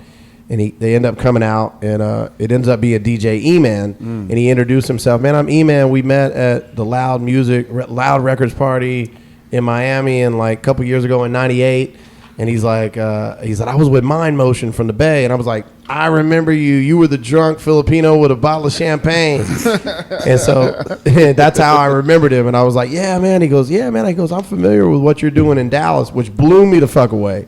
And I said, oh, shit. He goes, yeah. He goes, we're looking for a night guy. Well, that was how I ended up getting 106. I went back to Dallas. And about a month later, we did the deal in L.A. and you've been there ever since. Been there ever since. That's fucking crazy. Crazy, man. Crazy. Yeah. Being at the right place at the right time. A little bit of luck meets, preparation. Yeah, that was it. A little bit of luck. Timing is everything. Yeah, yeah. Mm-hmm. Straight up. And having been on did you want to ask something? Or? Oh no, I was just venting in my head that you've been there since what, 98? No, 2000. 2000? Yep. Oh, okay. Yep. Yeah, man. Because I literally grew up to Power 106 in high school. Yeah. Well, I'm literally still growing up. So I think at the time when I was on, the Baker Boys were still doing the morning show. Okay. Yeah. That was a little bit before me. Okay. But the funny thing is, I knew who, and now I know Nick and Eric pretty well. But that I was fans of theirs. I knew of the Baker Boys. That's how big they were because I knew of them living in Dallas. Yeah. Because prior to that, being in LA, they didn't. There was no Baker Boys at that when I was in high school in LA. Uh-huh. But when I moved to Dallas, fast forward years later, they started their come up, and I, being a DJ and being in radio, would hear about them out here. Yeah. And so I came a little bit after them. When I started Power, Big Boy was doing mornings, and it was when they had the big. The big billboard campaign with Big Boy in the bathtub with the rubber ducky. Yeah. He did a lot of those. The little you only have the sheet over him. Yeah. It was crazy, man. The shower cap. Yeah. He had the shower cap. Yeah, it was actually an amazing campaign. Shout out to Diana Jason and some others that put that together. But so I came, me and Big for the most part, we kind of came up around it. Big was a little ahead of me in terms of his radio career at Power. I think when I started Power, I think Big had been there for maybe 5 years. Yeah. Something like that, if I'm not mistaken. Yeah. But relatively speaking, him and I have a lot of parallels. Okay. Aside from roughly being the same age, both being Virgos, we have some parallels, for sure. And I got a lot of respect for Big. I hated to see him go. But him leaving opened up a lot of opportunities in a weird way. It's kind of like the cycle of life, with just kind of, that's how I compare it. So with your time being on the radio and knowing that, you were making beats, probably building tracks, for Dallas artists. Yeah, Dallas artists. Mm-hmm. And then when you got on Power, obviously, I kind of wanted to go fast forward to you signing with Island Def Jam and So Def, and then pushing that first record. What was the process of that, and knowing that getting Buck in here, and then getting that collective of that lineup of Diddy, Little John, Ludacris, Akon, and it was like, did you have the leverage of radio to kind of get artists to get on your songs and stuff? Was that a part of it, kind of? Oh, for sure. Yeah. You're talking to the guy who has no problem saying, Diddy would have never fucked with me, if I wasn't on the radio. That is probably true. And in Diddy's defense, he did, he's not going to do anything. None of these artists. Let me say this in my defense. Mm-hmm. An artist isn't going to do anything with anybody that they're not feeling in some way, shape, or form. Right. Whether it means as a person, definitely as the music. Mm-hmm. What it was for me is I had a platform, and the the ingredients were there for me. And I'll use the example. I'm looking at a kitchen. You can have all the ingredients to make an amazing meal, but if you don't know how to cook, it doesn't matter that you have that platform. Right. Mm-hmm. I had the platform, and I just happened to be talented enough to cook up a pretty good meal that somebody like Diddy was like, oh, shit. Wait, this is Felli shit? And I fuck with Felli, which we already had a relationship for years prior to, because I was on Power for 7 years before I even put out a record. Yeah. And, it was, it probably should have happened way before that. I had a question in regards to what you're saying. So, as a DJ, you're breaking records, but then you became the artist. Right. So, you have mixer meetings, you have all these things that come into play with records getting played. And so, it's almost like you were shopping your own record. Like, how did that work? Like, what was that dynamic? So, I'll tell you, it's funny because I tell artists, there's not too many DJs, if any at all, in radio that sat where I sat, and I'll tell you what I mean by that. I've always told guys, hey man, you got to have that record. You got to have that record. If you have that record, it'll work for you.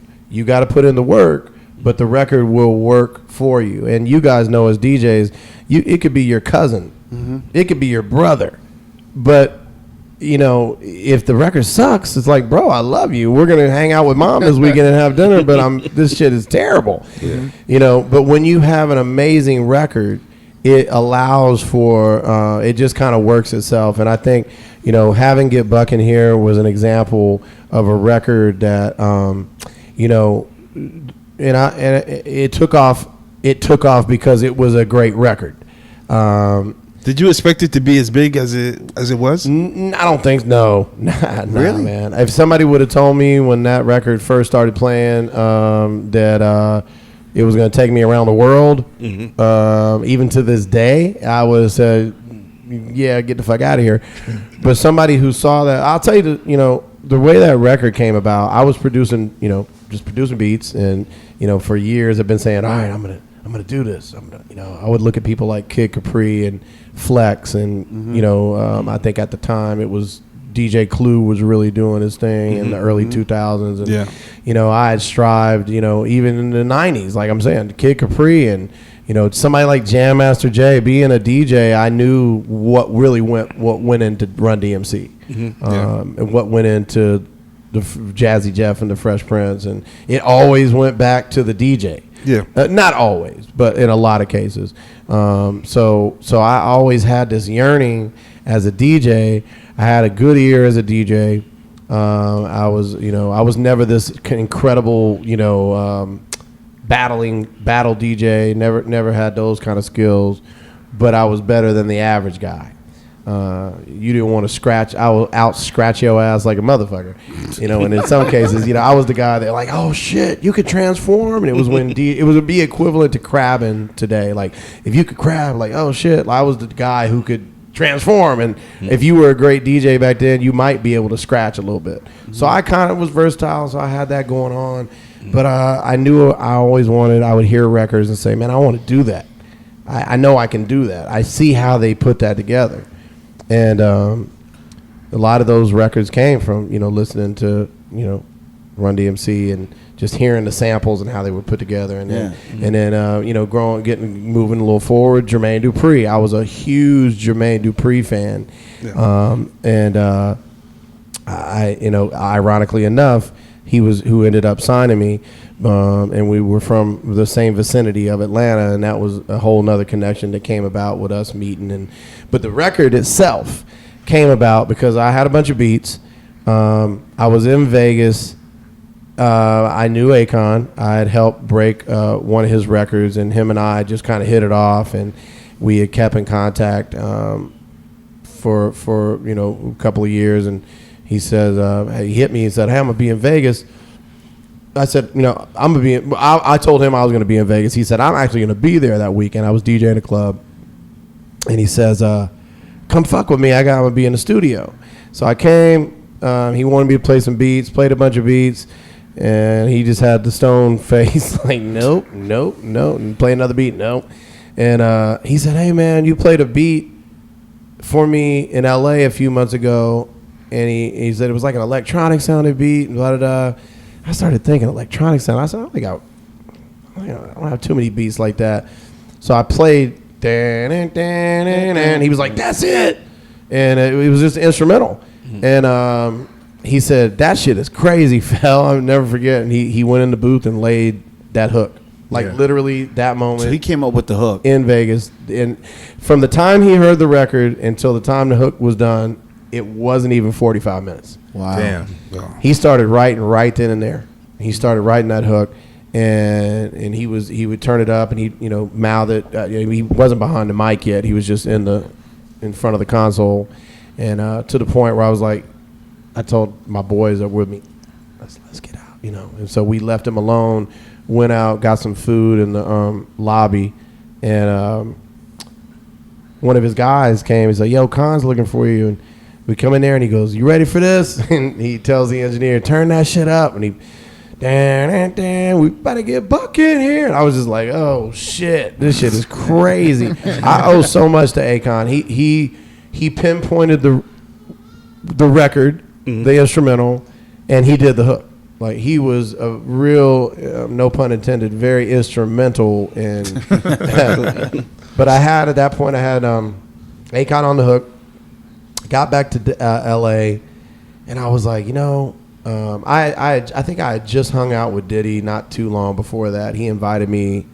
That's another crazy story, but it was actually, he invited me to this house in Beverly Hills. It ended up being Naomi Campbell's house, and I was there all night hanging out with him, with the owner of Ralph's grocery store, some other like older white dude. It's like the weirdest combination of people. Some light-skinned black woman answered the door with an English accent. I hung out with him all night. My girl came with me. Diddy and I, we just sat. We were having conversation with some other, like I said, gentlemen. I didn't know who the fuck they were. It was a weird crowd. And left. And I told my girl we're driving back to Burbank from Beverly Hills. And I was like, that's crazy. We were hanging out with Diddy, with the owner of Ralph's and so-and-so. And she's like, yeah, at Naomi Campbell's house. And I was like, what? She goes, you didn't know that was Naomi Campbell that let us in the fucking house? But I had just had that experience with Diddy. And now I got this record. So he was on my mind. So I was like, you know what? Diddy would kill this. It's been a minute. It was as a DJ, and I think all of us in this room probably possess this. You kind of know when it's like, man, I'd love to hear somebody on this, or this person's been gone for just enough time, but they're not irrelevant. Well, that was where Diddy was at in his career. And I remember thinking, I want to put people on this record that's different. The combination, I want it to be, you want some fire features, but that aren't typical. Like, oh, I've heard that's been there. So I hit him up and say, hey, I got this record. And he said, send it to me. I'm in New York. Send it to me. I sent it to him, and he hits me back. He's like, oh, this shit's crazy. And I said, dog, if you like it, man, just hit that verse. And he was at Daddy's house. I think it was the studio. And 2 days later, I get 3 verses. Wow. There's a third verse that, I have that never used. And I remember being uncomfortable, like, oh shit, like, how do I tell Diddy that I don't need 3, because I already had this plan in my head of like, I'm gonna try to get Luda, And so I told him, I said, hey man, this shit is crazy, but I really just need 1 verse. Yeah. And he's like, use whatever the fuck you want. And he wasn't tripping at all, and he was, anyway, so I picked what I thought were the 2 best verses. I picked what I thought was the best verse, and then realized later, I could actually use 2 verses. Luda, sent it to him. Same thing. At this point, he heard Akon's hook and 1 Diddy verse, and he laid his verse. And then at that point, I said, I could actually use it. There's other verse. I decided it'd be dope to have Diddy on 2 verses and use another verse. So I had Get Buck done, 105 BPM. And when I was in a studio in Hollywood, and I was vibing to the record, kind of borderline, getting into mixing it, This is the part I want to hear about. I know. So, This is the interesting. Like, I want to know, because that was one of the few records that I was like, damn, like he really did a second part and slowed it. It was like really genius. It was like some crazy shit. I can't. I would thank you for that, but I got it from somebody else. So there was I'm sitting in the studio and I'm like, man, I want to do something different. And as a DJ, I used to love transition records, and there's very few of them out there that naturally transition. But as DJs, we hear those and they're gems, And one of them back in the day was a house record called French Kiss by I knew you were gonna say that. Yeah, by Lil Louis. Yeah. This record goes from like 122 to like it breaks down with an orgasm. Yeah, slows exactly. down. Yeah. Felt like a good 3 or 4 minutes. yeah. And so I remember thinking like, man, I always wanted to do something like that. And so I was like, fuck it, let's experiment. So we slow the record down. I tell the engineer, I said, listen, I got to figure out how to do this to where, it's got bite to it, like meaning it doesn't so gradually go into it to where it's soft, but it doesn't just immediately change tempos. I got to find that soft spot. And you got to remember, this was before. Now, all the DJs who were doing the DJ City edits and the different DJ edits at different places. You had all that, now you just push a button, bam, it happens. But back then, it was still, there was still unknown areas of how to do it really good. Anyway, got it to the point where I'm like, yeah, I like that timing. It's not too long of a gap, So now I have this completed record with a 40-second instrumental at the end at 88 BPM. And I just said, fucking Lil Jon. And John had just moved here. I had known John for years before I even moved to LA. And he had just moved out to LA. I called him, and he was right up the hill at his place in Hollywood Hills. He used to live by the Hollywood Bowl. And I said, hey, man, I got this song. I said, I think you killed this shit. He's like, man, come over, man. We're in a hot tub. Man, we get fucked up. So I come over there and playing the record, and he had his engineer turn on the fucking studio and got in there and fucking did his part. And I was just like, this shit is crazy. I was so fucking excited, man. Because I think at that point, that's when I knew, like, I got something that's special. But I didn't know at that point what to do with it. I didn't know how to approach the radio station. It was awkward, and you don't know if there's are people going to think you're cocky, and who do you think you are, and people are going to be jealous. So I was kind of very timid about it, and I think I just let them hear the record, and they were like, yo, this shit's dope. And Jermaine, we started playing the record very gradually. Jermaine was, I think, at the time dating Janet. Yeah. And Jermaine and I as well knew each other and had a relationship. And Jermaine gets a hold of me. He says, yo, I'm sorry. He was at the station. They had scheduled me to do an interview with him. And he comes up to do my night show.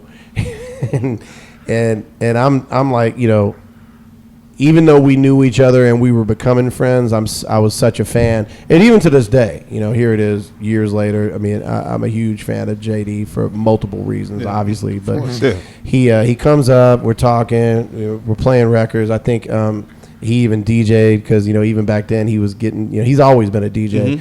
And he played Get Buck. He wanted to play it. He's like, yo, that record, that shit is crazy. Yeah. And he ends up playing it on the air. And when we finished up the show, he came to me and said, hey, man, he goes, what the fuck, man? Like, that record, what are you going to do? Let's do some shit. He goes, I just signed this deal with R.O.A.D at Def Jam. And I was like, wow. I mean, what do you think we could do? And he goes, you'll be my first fucking signing. And I was. And so you was not on the label when you did the record? I was not.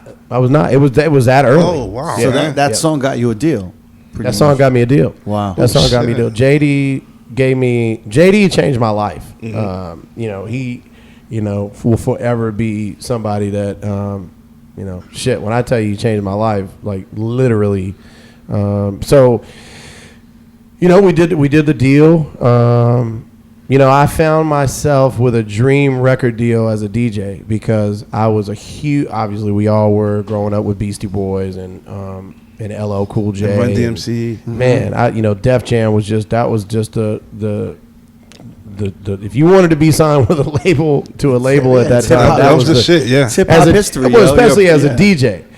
And then to be attached to with the So Def thing, I was a huge So Def fan, especially coming originally from Atlanta and just knowing the whole story behind So Def. And it was just it was very surreal for me. And the record kind of did. I went on a promo tour. I definitely went on a promo tour, and I would go to the radio stations. They'd be like, "Hey, the label would tell me, the Def Jam reps, shout to Noah Shear and the homies. They would tell me like, "Hey, when you go to so and so city, when we go there, they want you to do the 5 o'clock traffic jam," because they already knew what I was doing. A lot of these radio people knew what I was doing in LA, and I had already had some success as a DJ, just away from the music stuff. I had already had 7 years of success at that point on the radio. So they were like, "Oh man, Felli's coming to San Antonio, or he's coming to, Kentucky or Atlanta, where it was." And I would do like a little 30 or 45 minute set in the afternoons. Which really helped me build relationships with those stations, getting back into some of the other questions leading into that. But the record worked itself for the most part. It wasn't one of these things where people think that, some people may think Felli had an upper hand because he was in radio, which if you know anything, it's actually the opposite, because there was a lot of people that were like, Felli from LA, cocky, thinks this and that, and you think you're going to leave, there's a good chance you're going to leave the market from that promo tour, and they're never going to play your record again. But that record did well on the East Coast. It did well like in Miami. It did across the country. It did really well. It ended up going double platinum. So it did well, and I think it tying everything back into what I was saying about the artist. Like, I went through that experience. I was on that other side of the fence, and I remember getting back home after I did that first promo tour. Went on many other promo tours after that with other records I had, but I remember getting back from that particular promo tour, the first one, and thinking, man, I got to be, I got to see how these artists feel dealing with radio people. And it made me, it kind of put things in perspective for me. And I think I never looked, I was very careful how I think I always was careful, but I was even more cognizant of how I treated artists and made sure the station even knew, like, don't do this when they come up. You got to make sure you do this and don't do that. Right. And because I know how I was made to feel. And, but ultimately you have to have a record because you have to have a record, and then people will ask me about the Khaled, you and Khaled, y'all, because at the time me and him were the only ones doing it. Yeah. And then it really just became Khaled and people have asked me like, why'd you stop? You did a couple other, venture deals and stuff after that. But, and the thing is, Khaled is a very special person in the sense that I didn't have it in me to bug and be that guy. And this is actually a compliment to him. And he used to bug the shit out of me. And there was a part of me that was upset because I didn't feel like he showed me the same love that I would show him in LA. He wouldn't show me that same love, in Miami, because he was on the air at that time. And it rubbed me the wrong way a little bit, and I at one point expressed that to him, but I never stopped showing him love. And even some of my boys would say, man, fuck that guy, why you still support him? And I would tell him, look, man, the better that he does, the better it is for me, because the more hits he has on the radio, it's just going to pave that way for somebody like me, and vice versa. And Khaled and I were I mean, if you look at the Get Bug video, Khaled's in the video. I shot Diddy's part we went to Miami. It was that time of year, and Diddy was at his Miami house, and we shot it. And Khaled, I was like the first person, one of the first people I called was him. I was like, hey, man, get in the video.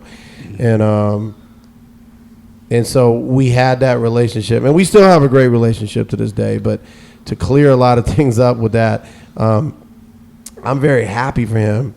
I didn't have what it took, in hindsight, to promote myself the way he did. He was, I'm a producer and a DJ first, and a social media / branding person second. Yeah. Whereas I think Khaled, and it's not to knock his ear or his producer skills, but he's better at hearing a record and saying, "Oh, that's dope," and he's obviously better at me than branding himself. Mm-hmm. And I think it was also you realize where your comfort zone is. There were certain things that I realized that I don't know if be careful what you sign up for, type of thing. That I think I realized, and I'm also the type of person that once I accomplish something, it gets boring to me a little bit. I had experienced all the different facets of the music industry in my eyes. Yeah. The A&R side, the producer side, the DJ side, the radio mixer side, the radio personality side.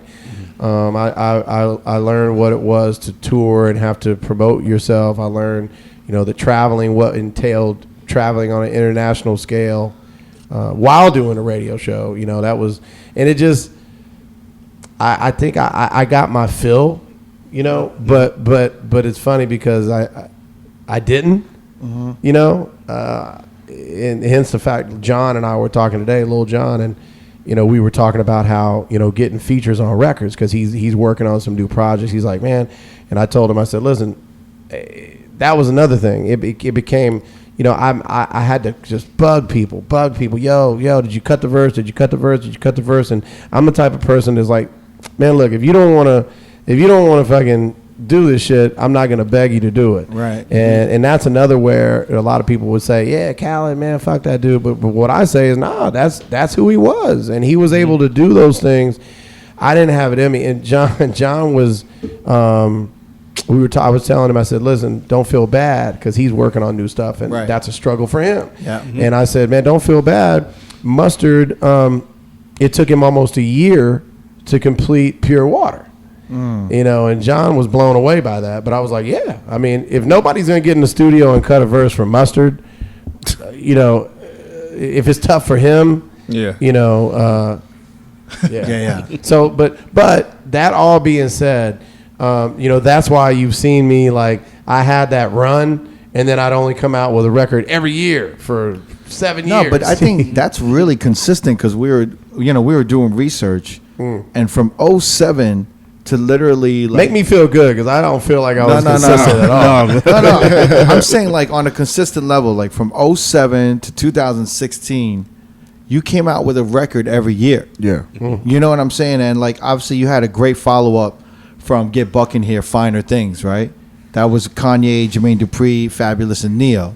Amazing song. And then, but every year after that, every year, followed up with Feel It with T-Pain, Sean Paul, Flo Rida, Pitbull, and it goes on and on. In 2011, you had Akon, JD, and Pitbull, and it kept going. And every year, no matter what, you kept pushing, and you came out with a record every year.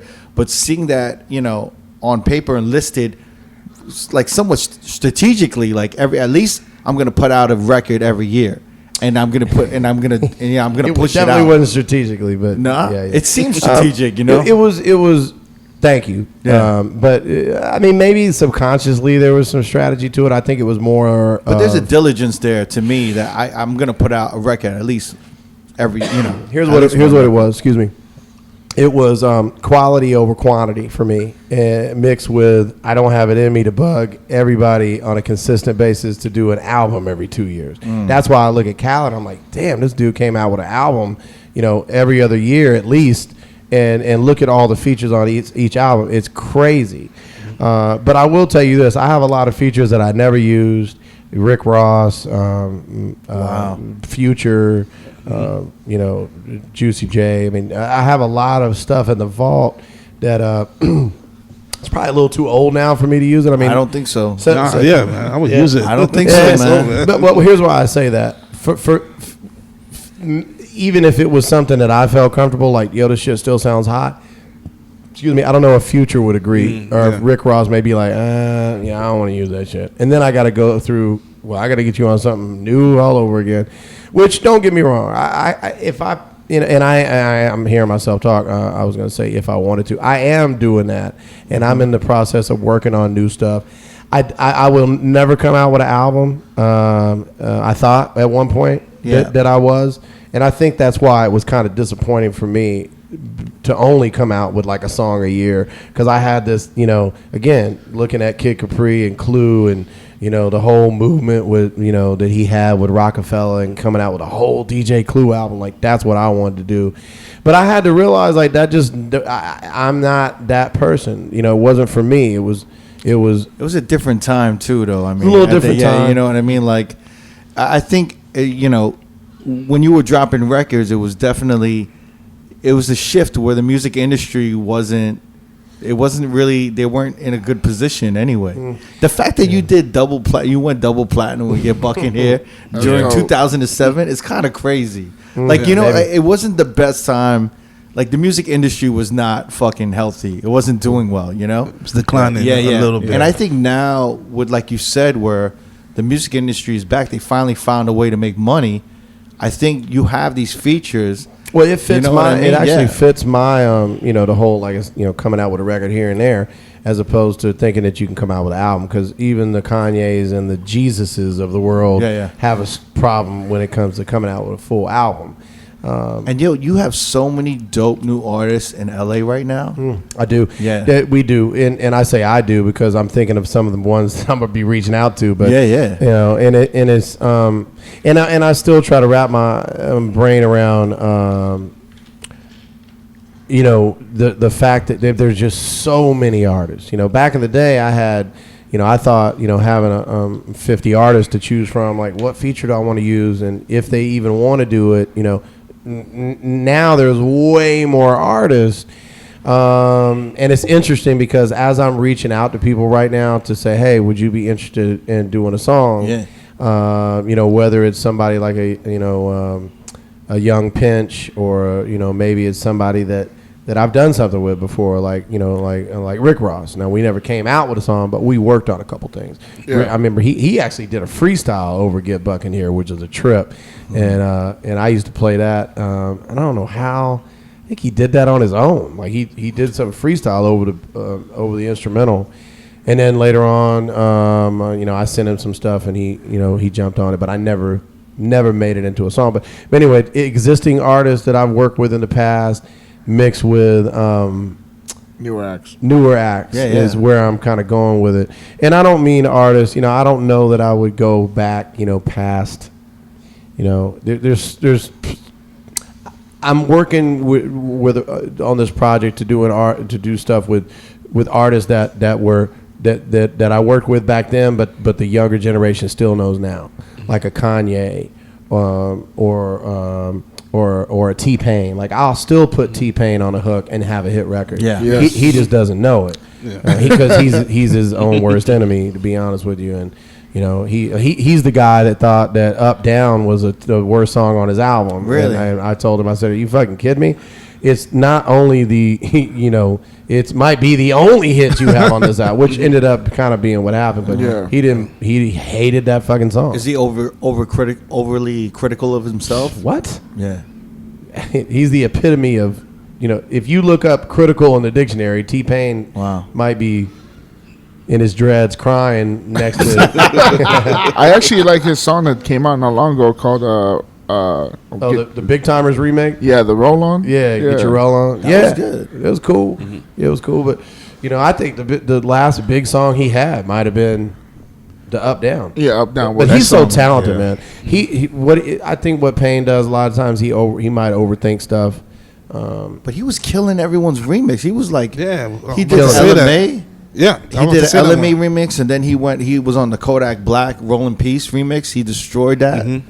That was that, and he was on fire. Here's the funny thing: Payne could do, if Payne would let me just take him and A&R his project, and just all I need you to do is shut the fuck up and do what I tell you to do. I would do a hit album for him tomorrow with the features and the booty remix. The booty remix is a shit. Yeah. Now what's up, man? Why can't that happen? It probably can. You know, I don't want to hear his hard head. Let's get it happening, man. Payne's a hard head, man. Payne's a hard head. But I would do a record with him. I mean, if he heard this podcast and said, "Hey, man, I heard you did that. Fuck it, let's do it." Yeah. I would do it. But I mean, I believe in a lot of things happening organically, and you know, if I run into somebody and it feels right, you know, that type of shit, and that's a lot of what happened with a lot of these records, even the Pitbull stuff, and the Wiz stuff. Wiz and I being Virgos and doing birthdays together and stuff like that, Ty Dolla Sign. Ty, there's a funny story with Ty. Ty, one day I was doing a club with Wiz. I booked him to do a club. It was a club over here in East LA, Montebello area. QC's? And it was QC's, QC's. Yep. And it was back in the day, and Ty hit me, and he's like, "Yo, you're going to do the show with Wiz tonight?" And I said, "Yeah."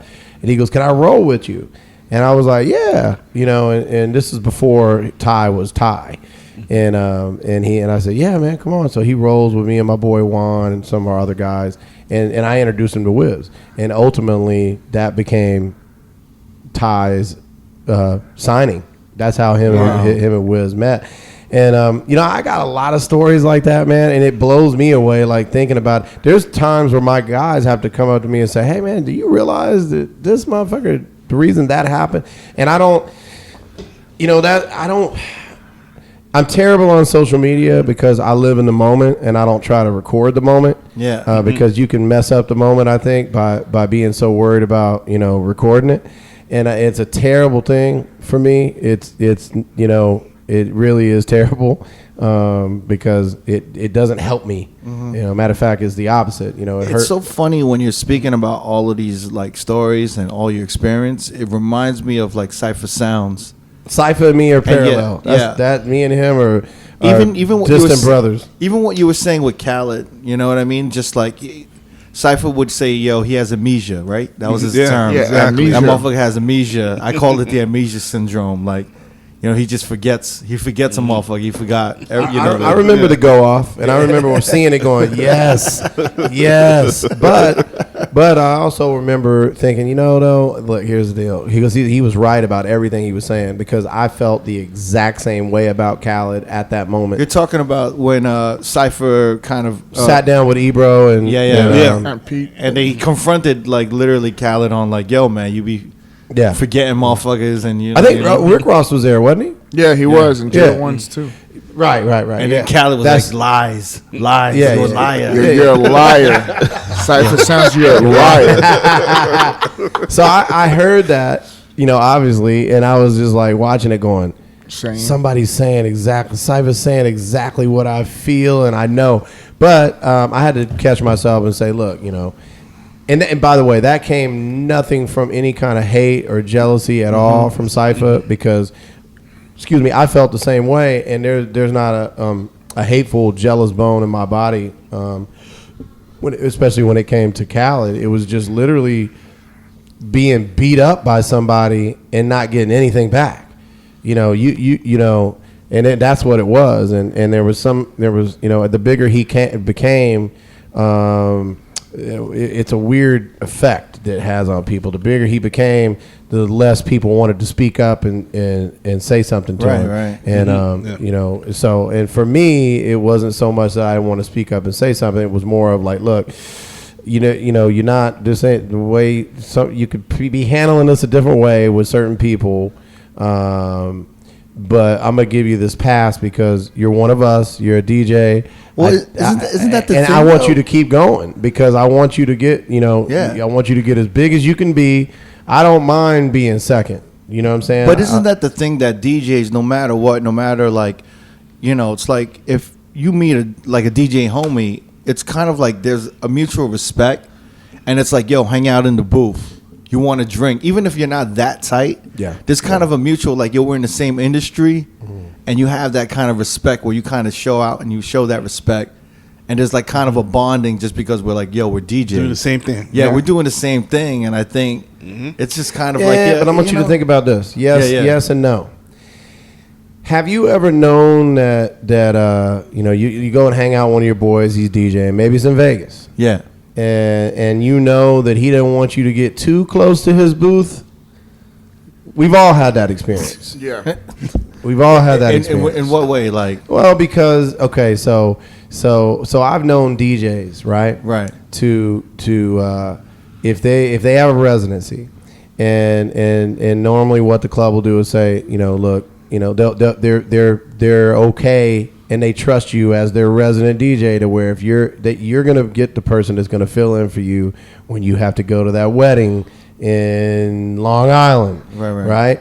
And what I've seen a lot of DJs do, and I think this is super duper whack, is they'll put some whack ass dude in their place so that when they're gone, they feel like the owners and the management and the promoters are going to respect. Oh, thank God you're back. They're looking out for themselves. They're looking out for themselves. They know their job's going to be safe when they come back. Correct. Because they got somebody that they know they're better But here's my thing. Your job is going to be safe if first of all, if you have that kind of great relationship that you should have been building with that company. You shouldn't have nothing to worry about. Yeah, there's nothing to worry about. And this guy that you put on that's such a great DJ is only going to go on to help you do things, because this isn't the end all be all at this club and this residency. Mm-hmm. And most, the sad part about it is, like my DJ career has, it's been tough at times because people think like, oh man, doesn't everybody want to book you? And it's like, yes and no. I think a lot of DJs, because I had big records and because I had certain success, might not want to see me there at that establishment. And but which it's funny how that worked out, because I got to the point where it was like, look, doing 2 clubs a week is fine with me. But it was quality over quantity. Right. I'd rather do, 2 clubs a week for this much money than to do 4 or 5 clubs for this much. That's just me though. Right. And again, that was also, you gotta, I did that. Mm-hmm. And there's also a side of you that's like, I don't need that, anymore as much. Because I make money doing other things, whether it's producing music for a soundtrack or the money that I make in radio, or the money that I make hosting a private party or DJing a private party, the things that you never really hear about but that make you more money. So I got. But isn't that a better, like, for someone like you who's like on the radio, a personality, and you have like a large list of like of contacts and relationships that you have, it's a better look for you to not grind in nightclubs and to do like corporate events, a special event, celebrity events. Yes, but there's a but here. Yeah. So you never, what I've learned is you never lose that yearning for wanting to DJ in front of a big crowd. And fuck that shit up. And fuck that shit up. And and y'all know, I mean, it's just there's not a better feeling in this world than to to control that crowd. And and don't get me wrong, I still get that fix, but I pick and choose what I want to do, and a lot of it is clubs that are, I get a high off of DJing. I got to be careful how I word this because I don't want to offend anybody. When I do more of the commercial P1 type clubs as opposed to a sexy Hollywood club, and don't get me wrong, I'll go in a sexy Hollywood club and fuck that bitch up. But then that's when the DJ in there gets scared. that was on vacation or that had to sit there, and normally he did that closing set. I mean that headlining set. Right. Well, I thought they got Felli in here doing it this week. Oh shit! And then when I kill it and I leave, what that DJ does is goes and says, well, you know, he shouldn't have done this and he shouldn't have done that. And da. So what I found is, you know, when I can go do a club in LA, like real LA, that crowd, they want to dance. They appreciate who you are. Not that if I go into a Hollywood club or a Vegas club that they don't, but I tend to get, I think the word I'm looking for is some of these clubs are very pretentious. Mm-hmm. And I've experienced over the years when I would do the Vegas stuff, I had a lot of experiences where in the middle of my set, and you guys know how it is, you know, hey, so-and-so just spent $5K, this guy just spent $5K, and he wants to hear blah, blah, blah, and blah, blah, blah. So when we give you the sign, you know, play these songs. Mm-hmm. And that kind of shit was really tough for me. And it was a pivotal point in the DJ game. And I think promoters realized, like, you know, Felli is not that dude to do this, so he's not who we need to have at this party. Mm. And it wasn't until a little later that I realized, like, maybe I should have done that. Just said fuck it. But, you know, because, you know, back in the day, it was unless you were an AM, you know, rest in peace, you know, you had to do that. Mm-hmm. And I looked at myself as that type of DJ, unfortunately. And fortunately. Unfortunately, because I looked at myself as that type of DJ because I knew what I had as a DJ. I could come in and I could rock the shit out of a party, upside down, inside out, old school, new school, all schools rule, spread out the genres a little bit, but keep it mainly hip hop. I had that ability to go in and do a Diplo set or an AM set. And unfortunately, you get stereotyped on the radio, and you know, whether it be like, oh, he probably can only do this, you know, and I mean, Flex dealt with it in New York, you know, now he's beasting in the clubs right now. He's doing any and everything. He's doing a lot of DJing for, you know, the concerts when they come around, but it's a stigma attached. You know, now the difference between me and Flex is I think I'm a lot better DJ than Flex. You know, he's you know, and I have an ultimate respect for him. I'm a different type of DJ. I'm a blending DJ, and if I do slam, my slam is very meticulously thought out or whatever. And you got a great presence on the mic. Thank you. I've heard you a few times. Like I think you did a Scam anniversary in Vegas at Marquee, and you got on the mic towards the end of like an Eric Deluxe set. And I was like, damn, this motherfucker sound good on the mic. Was that when Irie and I think Jermaine was there? I remember Scoop grabbed the mic from me. He's like, yeah, I didn't get the mic. And I'm like, oh, okay. He's like, clap your hands. I'm like, oh, shit. But I've heard you had a few Scam, like Sujit, you know, Sujit birthday parties on the West Coast where you would get on. And Sujit never has me DJ or host any of his parties. No. Why is that? I don't know. I really don't know. Sujit could answer that question. I think part of it is, you know, they have he has his go-to guys. You know what I'm saying? You know, and you know, Sujit's my brother. You know, he's, you know, the good, the bad, and the ugly. You know what I'm saying? He's my brother. You know, and seriously though, but we all have the good, the bad, and the ugly, in different ways. I just think, I don't know. Maybe he thinks Felli wouldn't want to do that. I don't know. I think now in this day and age, I think actually radio is a good thing for a club DJ because I've always said that though. Yeah, I think now it's like you're kind of like, you know, it's marketing. You're building a following, and you know, I think it goes hand in hand now. Whereas like maybe 10, 15 years ago, right? You know, being a radio DJ was like, nah, you ain't fit for the clubs. We don't want your following. Are you gonna play a record and talk after it before you play the next record? Yeah, or we don't want that radio following in our club. You know what I'm saying? Like we don't. There's definitely that. Yeah. There's definitely that. There's definitely that, and I totally understand that, and that's actually. But I feel like that doesn't really pertain to anything nowadays. Not so much, especially in Vegas. It doesn't pertain. Yeah. You know, I think it helps in Vegas. Like, yo, the dude's on the radio in LA. You know. Well, for me, what it is it always goes back to that's Felli Fel that had these records. You know, and you know, it's funny, man, because like I always wanted to be the dude that you booked me because I'm a dope ass DJ. And when I really started getting booked at clubs, it was it was actually anything but that. Here's a funny thing. I can't tell you how many times I've DJed places, and afterwards they're like, man, and they tried to catch themselves, but they said it.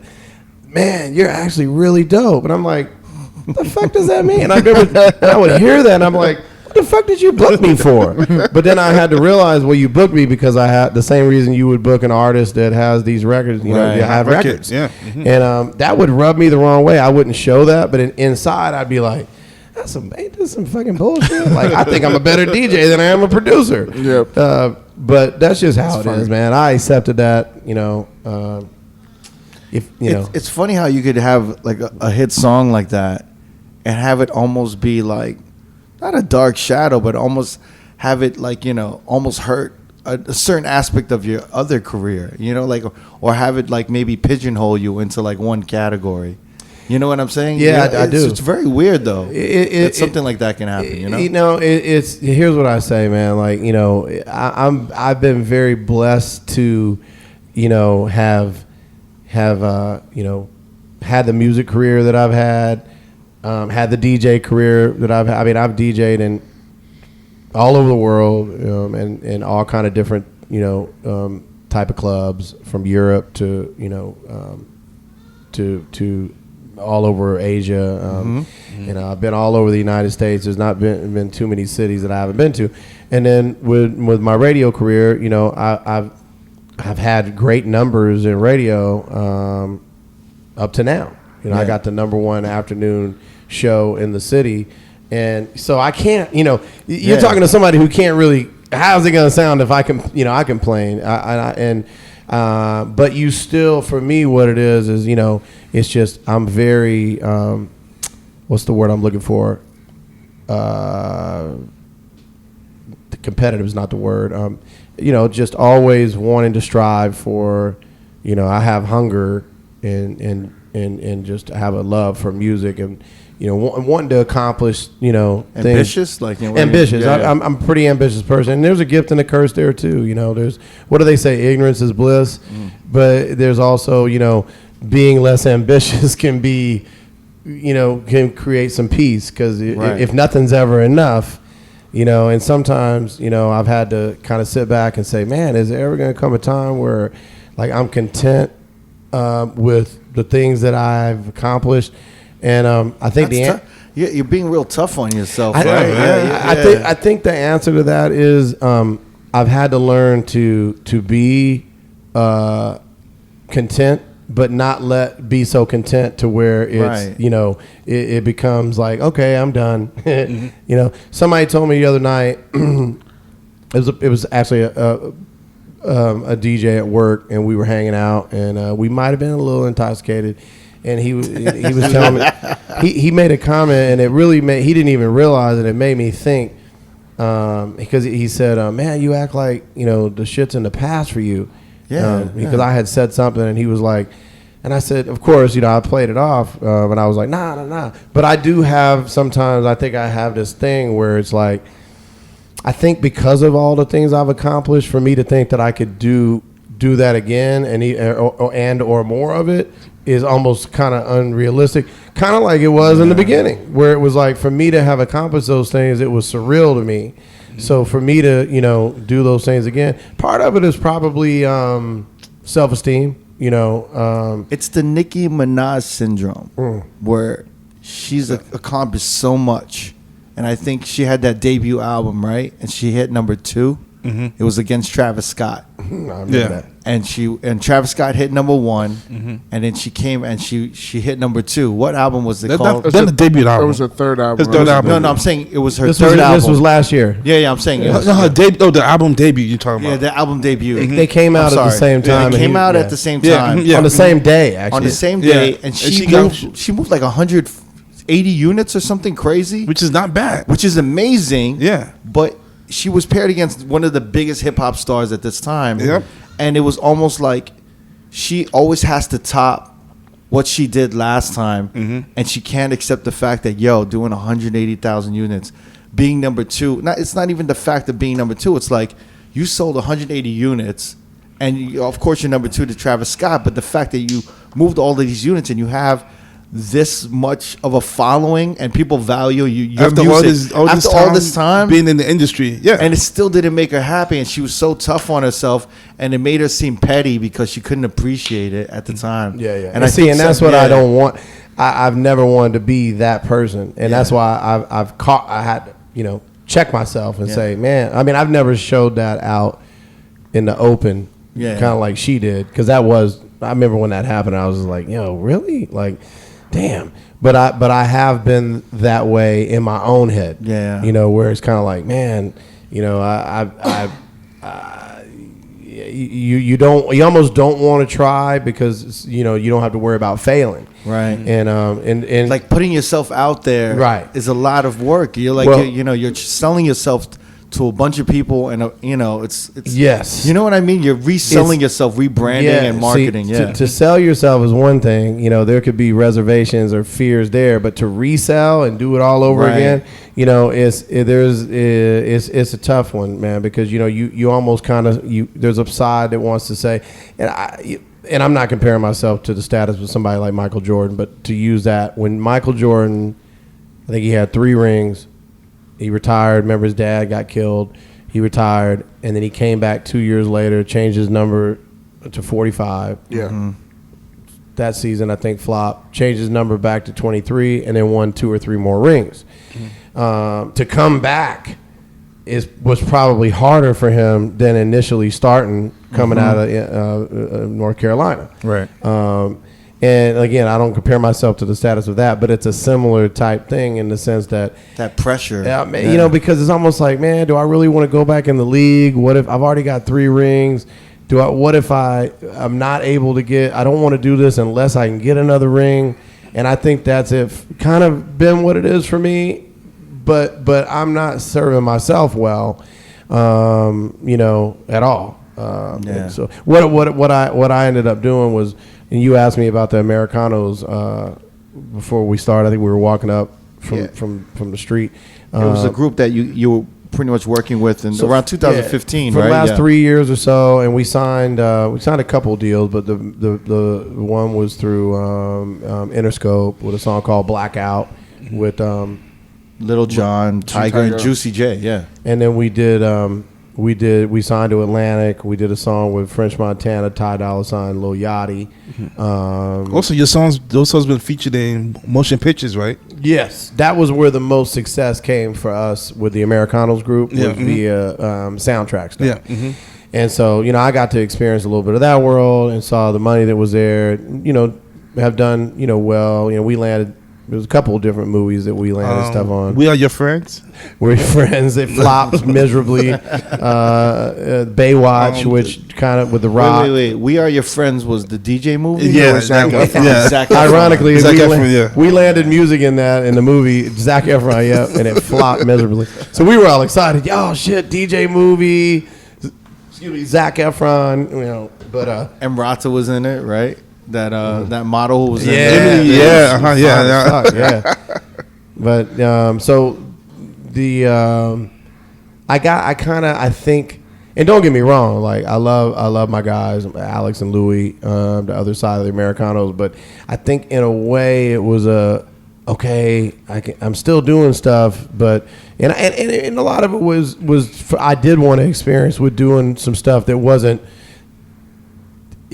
It was a little bit out of the hip hop zone. Out of the box. Not that I hadn't done records like that before, but So what you heard of the Americanos, the songs you heard, that wasn't the direction I thought we were going to go. Mm-hmm. But then when we made the group, they were like, Felli, we can do hip-hop. He knows all these people. So we ended up doing all these hip-hop records where it was originally what I wanted to do and what I thought we were going to do were more festival-driven.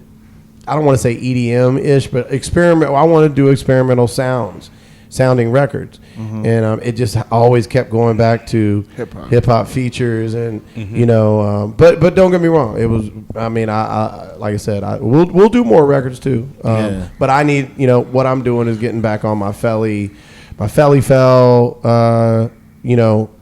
game, and that's what I'm I just built a new studio actually in my house, and I'm excited to really put a dent in that. I think now's the time. I keep telling dudes like, yo, just with streaming, being such a new platform, it's like, yo, you can just push music out and there's really nothing to lose, and like and if you just need like a couple good like a good marketing team behind you, they can come up with a good strategy on social media to really kind of build something. Like we recently were talking about Russ, right? Yes. On an interview with Joe Buttons on YouTube. I mean, the dude put out a new song every week for how long? Like 52 weeks? For whatever that year span was. Yeah, for a year. And he just built this following up and with this.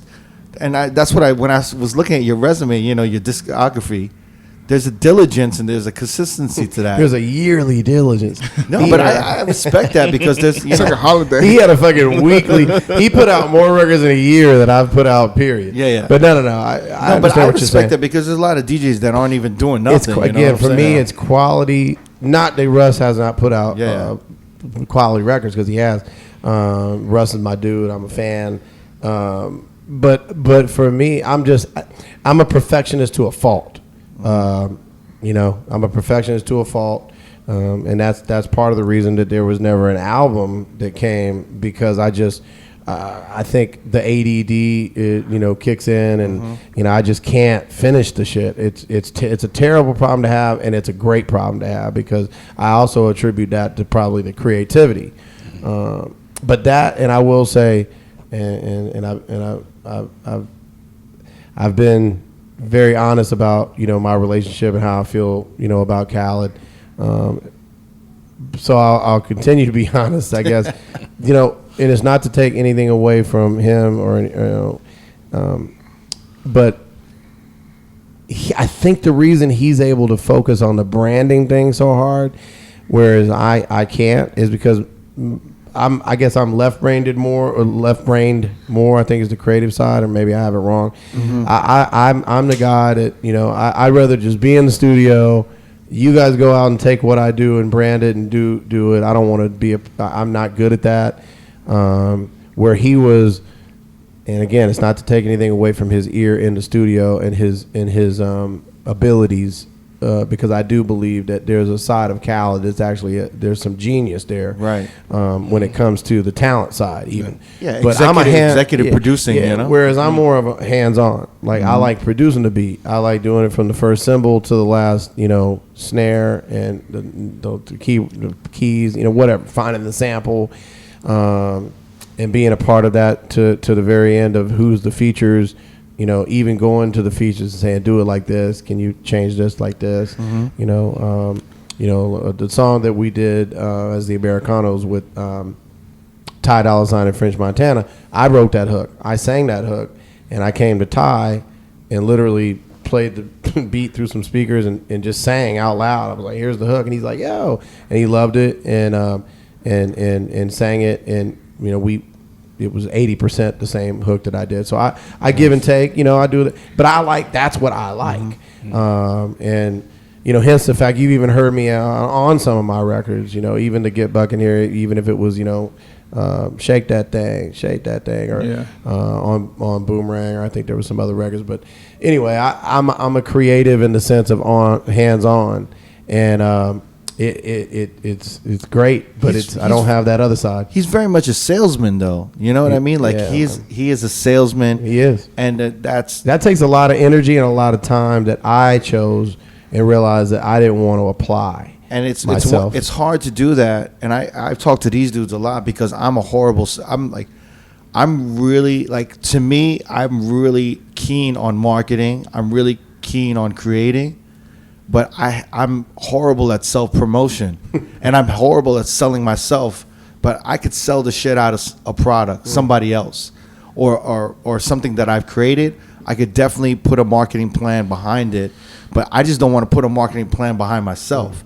And then there are those people that can really just go out there and shamelessly and tirelessly sell themselves over and over and over again multiple times a day. You know what I mean? 7 days a week, just selling themselves. I don't have that energy. But there's a talent there. You know? Yeah, there's a talent. Yeah. But that exactly what you said is why when I hear people talk shit about Khaled, and particularly as I say, look, man, you know, you can say what you want, but what he's accomplished is fucking amazing. And you know that's something that all of us as DJ producers, you know, we want to be there. And you know, and so as much as I can sit here and tell you like Khaled can't sit down and do a beat like I can, or he, you know, and I don't know, maybe he can, maybe there's something I don't know that he, but I don't think so. But as much as I'll tell you that, you know, maybe he can do that stuff, and he just doesn't want to apply himself in that area. Same with me. Like maybe I can sell myself. I just don't want to apply myself in that area. I don't know what it is, but I do know this: you can't take anything away from somebody who has the success that he has, and he worked hard for it. And he paid dues. Didn't sleep. I want to sleep, you know, at night, meaning I want to get a full 8 hours sleep. And you know, I see people post something like never sleep, and not necessarily Khaled, but you see people post stuff like no vacations, and I'm like, well, I don't know where you're gonna wake up one day and you're gonna have 3 more years to live, you know, when you're 80 years old, and motherfucker take a vacation. Like I'm just not that dude, and I don't have a problem with saying, hey everybody, I'm on vacation. You know, but when I'm working, you know, I mean, I wake up, I grind, and you know, I find time to spend with my family and the people I love, and my homies that I like being around, and I have a life outside of music and radio and the entertainment business because, you know, I love life. I don't want to wake up one day and say my whole life is only, you know, here's the big picture of life, and here's hip hop and music. You know, I want to experience a whole lot, and I have, and I continue to.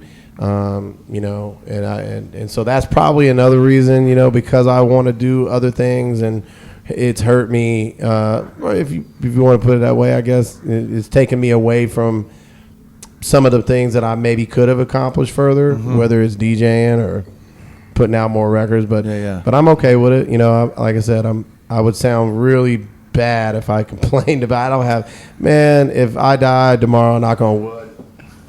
You know, I've had an amazing life, and I'm you know, I'm super duper blessed. Definitely. We got one last question. Yeah. Kind of an interesting story. Okay. I don't know, Jamie, you want to set this up? Okay, so back in 2001, there was an incident that happened that you were kind of involved between KRS-One and Nelly. I vaguely remember. But it enlighten me a little more. I want to hear the story that you guys heard. Okay. So apparently it'll make me remember more. So apparently Nelly had the song "I Am Number One," and KRS-One had an issue with that statement that he was number one or whatever at the time, which he was. He was selling mad units. Well, no, he had that song. He was the Lil Nas X of that moment. Yeah. Okay. So I guess KRS-One didn't feel like he went up to the station to your show, and I guess he did like a freestyle dissing Nelly, and then it just so happened that Nelly came up that same week, and he did a freestyle, and you aired it, and then KRS-One called the station, and he was like, "Yo, I'm gonna come and bomb this shit out." Yeah, true story. True story.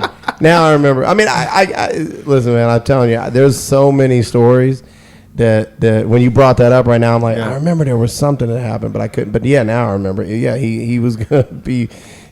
I don't know how it went down. I think he actually physically came up to the. And that the station was giving security pictures of his face to look out from. Yep.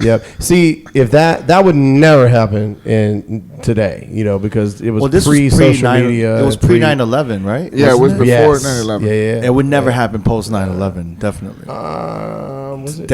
I guess was it pre? Yeah, it was. Yeah, because he would never say, "I'm going to bomb that building." Yeah, right? That's crazy. I don't know if you're mad enough. And Karis is from New York. He wouldn't say that shit. Like, post 9/11. I'm trying to think. You sure it wasn't after 9/11? I mean, I don't remember because I know he had that diss record. No, Nelly had dissed him on the Oh man, what was the dude from Rockefeller? Can't Stop, Won't Stop. Oh yeah, Nelly was on that remix, and he dissed Karis on that remix. And that song came out in 2002. Really? That's what I'm thinking. That had to be after. I know that was 2000 because that was on the Training Day soundtrack. Yeah. So that movie came out in 2000. Nah, Can't Stop, Won't Stop. No. I Am Number One. I'm number one. Okay, yeah, you're right. Yeah, you're right. On the soundtrack. Yeah. I just remember that there was a beef between KRS-One and Nelly. Mm-hmm. And I just thought it was ridiculous that KRS-One would even want to beef with Nelly. Yeah. Well, for me, now that I'm remembering all this, I remember thinking at the time, and I told my boy Vinny that Vinny the freaking Rican, he produced my show at the time. Now he's actually still worked for the state. He still works with us. He's in production, but he was my producer at the time on the air. And I remember, and he's a New York cat. Mostly grew up here in L.A., but all his family's from New York. He does the videos where he plays the original samples, and then he plays the records that sampled it. Mm-hmm. Mm-hmm. So Vinny being a hip hop head, and obviously myself, I remember telling him, "Oh shit, man! How the fuck did I just get involved in this?" And being such a huge KRS-One fan, BDP fan growing up. And I'm like, this guy probably hates me.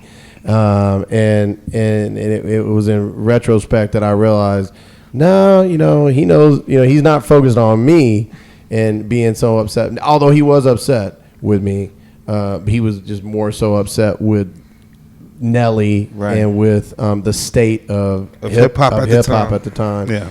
And I feel like that's always going to be like in a couple of years you're gonna have some of these guys saying hip hop's dead, but they're gonna have to say hip hop's dead again because Nas already did that.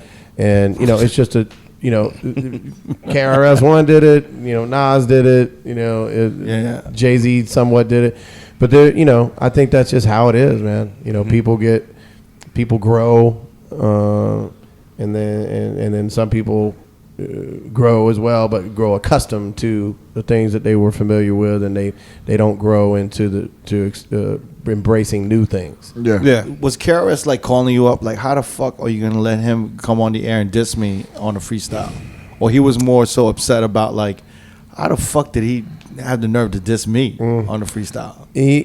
I think if I remember correctly, when him and I spoke, it was very brief, and it was one of those things where like, I can't believe you would even let this guy, you're basically putting him in the same whatever. And I remember saying, listen, man, I'm just a facilitator. You know what I'm saying? Like, who am I? I'm a DJ. Like, you know what I'm saying? Like, I have a lot of respect for you as KRS-One, but I'm also a fucking DJ.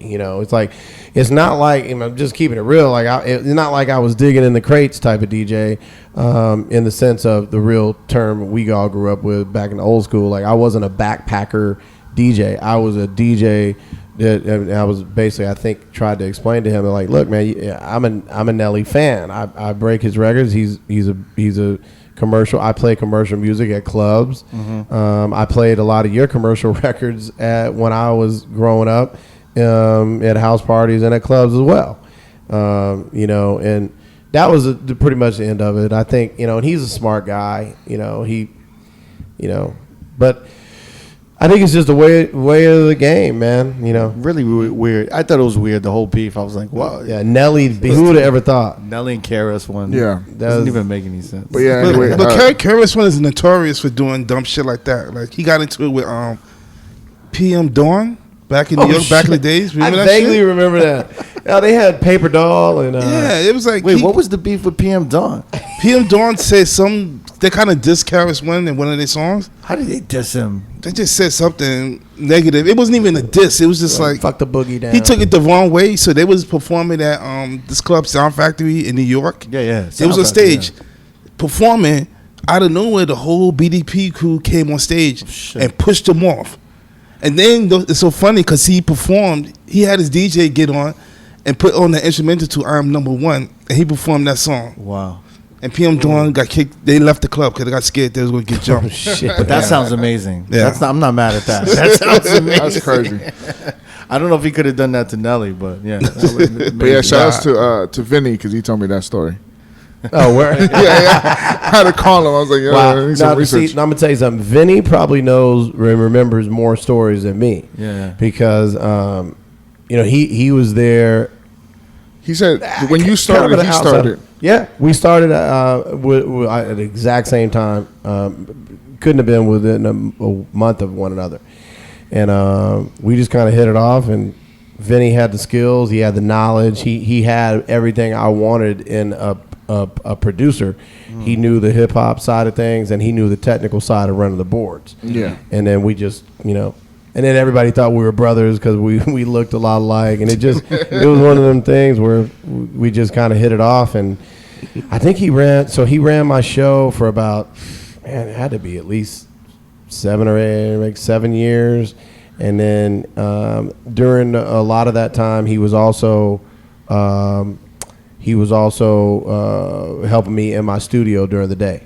So he would, because I would get so much vinyl, he would help me go through it all. He'd help me open up the vinyl, and he was there for me. Help me. He would help me. I remember I did a little Nas mixtape where Nas hosted the whole tape. He would help me put that together. I would put the gist of it together. Vinny would come in and produce and do the final touches. And because at that time I was moving so fast that it was definitely quality over quantity. But I knew the importance of all right, I got to do this, I got to do that, and I couldn't do it all myself. And Vinny was somebody, and that I would show him how to do certain things. On the music side, he wasn't. He knew Pro Tools, but he didn't know it, and I would show him different little things. And here's how you got to do this, and when beat goes, take the track and do this to it, and he would learn, and he helped me put together, mixtapes with Snoop and Game, and one of my favorite mixtapes that I did was with Dub C, and I would get these guys rapping over, shit that they normally I got Dub C rapping over shit. What was the Juvenile song? Motion. Slow motion. Yeah. And I remember Dub would be like, he was. I remember thinking he was going to be unsure about but he was at the same time was I think happy to be able to rap over. Low key, like some of these kind of beats. Yeah. But he'd make sure that I'm a rap over that, but I'm gonna be Dub C like a motherfucker on this. It wasn't slow motion. It was pistol in motion or something. He'd flip it some gangster ass way. But yeah, man. I mean, like I said, and that was another thing. Like some of the mixtapes I did, I just. When you accomplish so much, and you've done it for as long as I have, and I had kids, and it was one of those things where, it's kind of like now my kids are older, they're doing their own thing, and it's almost kind of like, it's been kind of a rebirth for me. I think now you got some time, right? Yeah, I got some time. I remodeled my house, and that's been a chore in itself. A blessing, but a chore. Yeah. And people that are close to me, like Nor, my assistant and she's my producer. She's working a lot with Nick Cannon now in the mornings, but she's still my assistant. I call her my bestie because assistant sounds demeaning toward her. We're besties. But she knows kind of how to, when you're juggling you got a house, and you got you're traveling to go see family out of town. You're traveling to go do gigs, and you're trying to do a full-time radio show. I do a lot of recording. Like I have a mic, I plug it in my phone. I use an app, and so I got to work smart, and I'm now the last piece is when this studio gets done. That'll be the last part of the remodel of my house. And I'll be able to, and I remodeled. I built a couple of cars, and I started putting time into things that were more, I don't want to say, I don't like using the word normal, but they were outside the music industry. I started doing stuff with my house and with my cars, and doing stuff that over these years I didn't have time to enjoy, and don't get me wrong, the remodeling this house definitely wasn't enjoyable, but knowing that I'm gonna be able to enjoy it, and putting in the creative input I did, that like I want this like this, I love doing shit like that. Yeah. It's like producing a song. Now I've gotten that stuff is come to a close, and I feel like, all right, I'm excited about making this run on these next songs that I'm gonna do. Yeah. And I was having that talk with Mustard recently. I was having a talk with John today on the phone. And I've just been kind of picking some people's brains, and it's funny when you start asking questions about how people are dealing with the same shit you are. Yeah. Some on a different level, but it puts things in perspective. Yeah. And sometimes even this, man, like, thank you guys, because having these kind of conversations with people that understand who you are and know what you do, and most importantly, we're all DJs. Just having this conversation has been, what's the word I'm looking for? Therapeutic. Therapeutic. Yeah. Nice. Yeah. No, that's dope. I mean, we're really honored to have you on the show, man. And thank you. Me and Never being from New York, it's dope to do to talk to like Jamie and D, who are from LA, and they have a history with you. And there's a this legacy with with Power 106, and then just hearing all these stories of how you put together these, your production and putting all these artists together. And I just feel like it comes full circle, because John is releasing music now. Got the Mac Dre, Mustard just dropped something. And I don't think the younger producers and the younger musicians or rappers and writers, I don't think they're making club music or dance music per se. And I think there is that sound missing, that void to be filled. Yeah, exactly. Yeah, and I think that there's something to say about all of you guys working together, though. What I'm saying? Like young and old, and just kind of like the OGs, and then the new blood coming together and working together. Yeah. And we're all gonna look forward to that T-Pain album that you guys are gonna T-Pain album, bro. He can't pay me enough money to do that shit. What if he starts crying? Would you like all right, maybe? Yeah, I've seen him cry enough. That would, we maybe after I get some of my new shit done, me and Payne will. But I do want to. He's actually somebody that I hopefully will want to do some new shit with, but I'm gonna. That'll be. Look, I'm gonna do it my way, motherfucker. Listen to what I tell you to do. Do a 5-song EP and just do something. He still won't do it. You could call it "Fell the Pain." He still he still won't do the shit exactly how I want him to do it, because he knows it all. But now like on one song, I'll get as much as I can out of him to do it my way. But I couldn't do that on a whole project. That wouldn't. We're gonna wait on that EP. I've seen him in the studio working on his own shit. Yeah. I think it's easier for him to be in the studio and work on somebody else's shit. Hence, all I do is win. Right. But that's just how it goes sometimes, man. He's his own worst critic. Yeah. Felli, thank you so much for coming through. Yeah, man. We went a little, we went past the time that we needed to. I'm sorry, man. It's honestly, man, it's been my pleasure, man, and I appreciate you guys. No. We appreciate you, man. Yeah, man. Thank you. Much respect. Thank you, man. Yeah, thank you, brother. Thanks, guys. You can catch this video on youtube.com/R.O.A.D podcast. And please subscribe, comment, and like. Hit the little notification bell for you to get the video first on Friday. And big shout to DJ City, man. Thank you, DJ City. We out. Peace.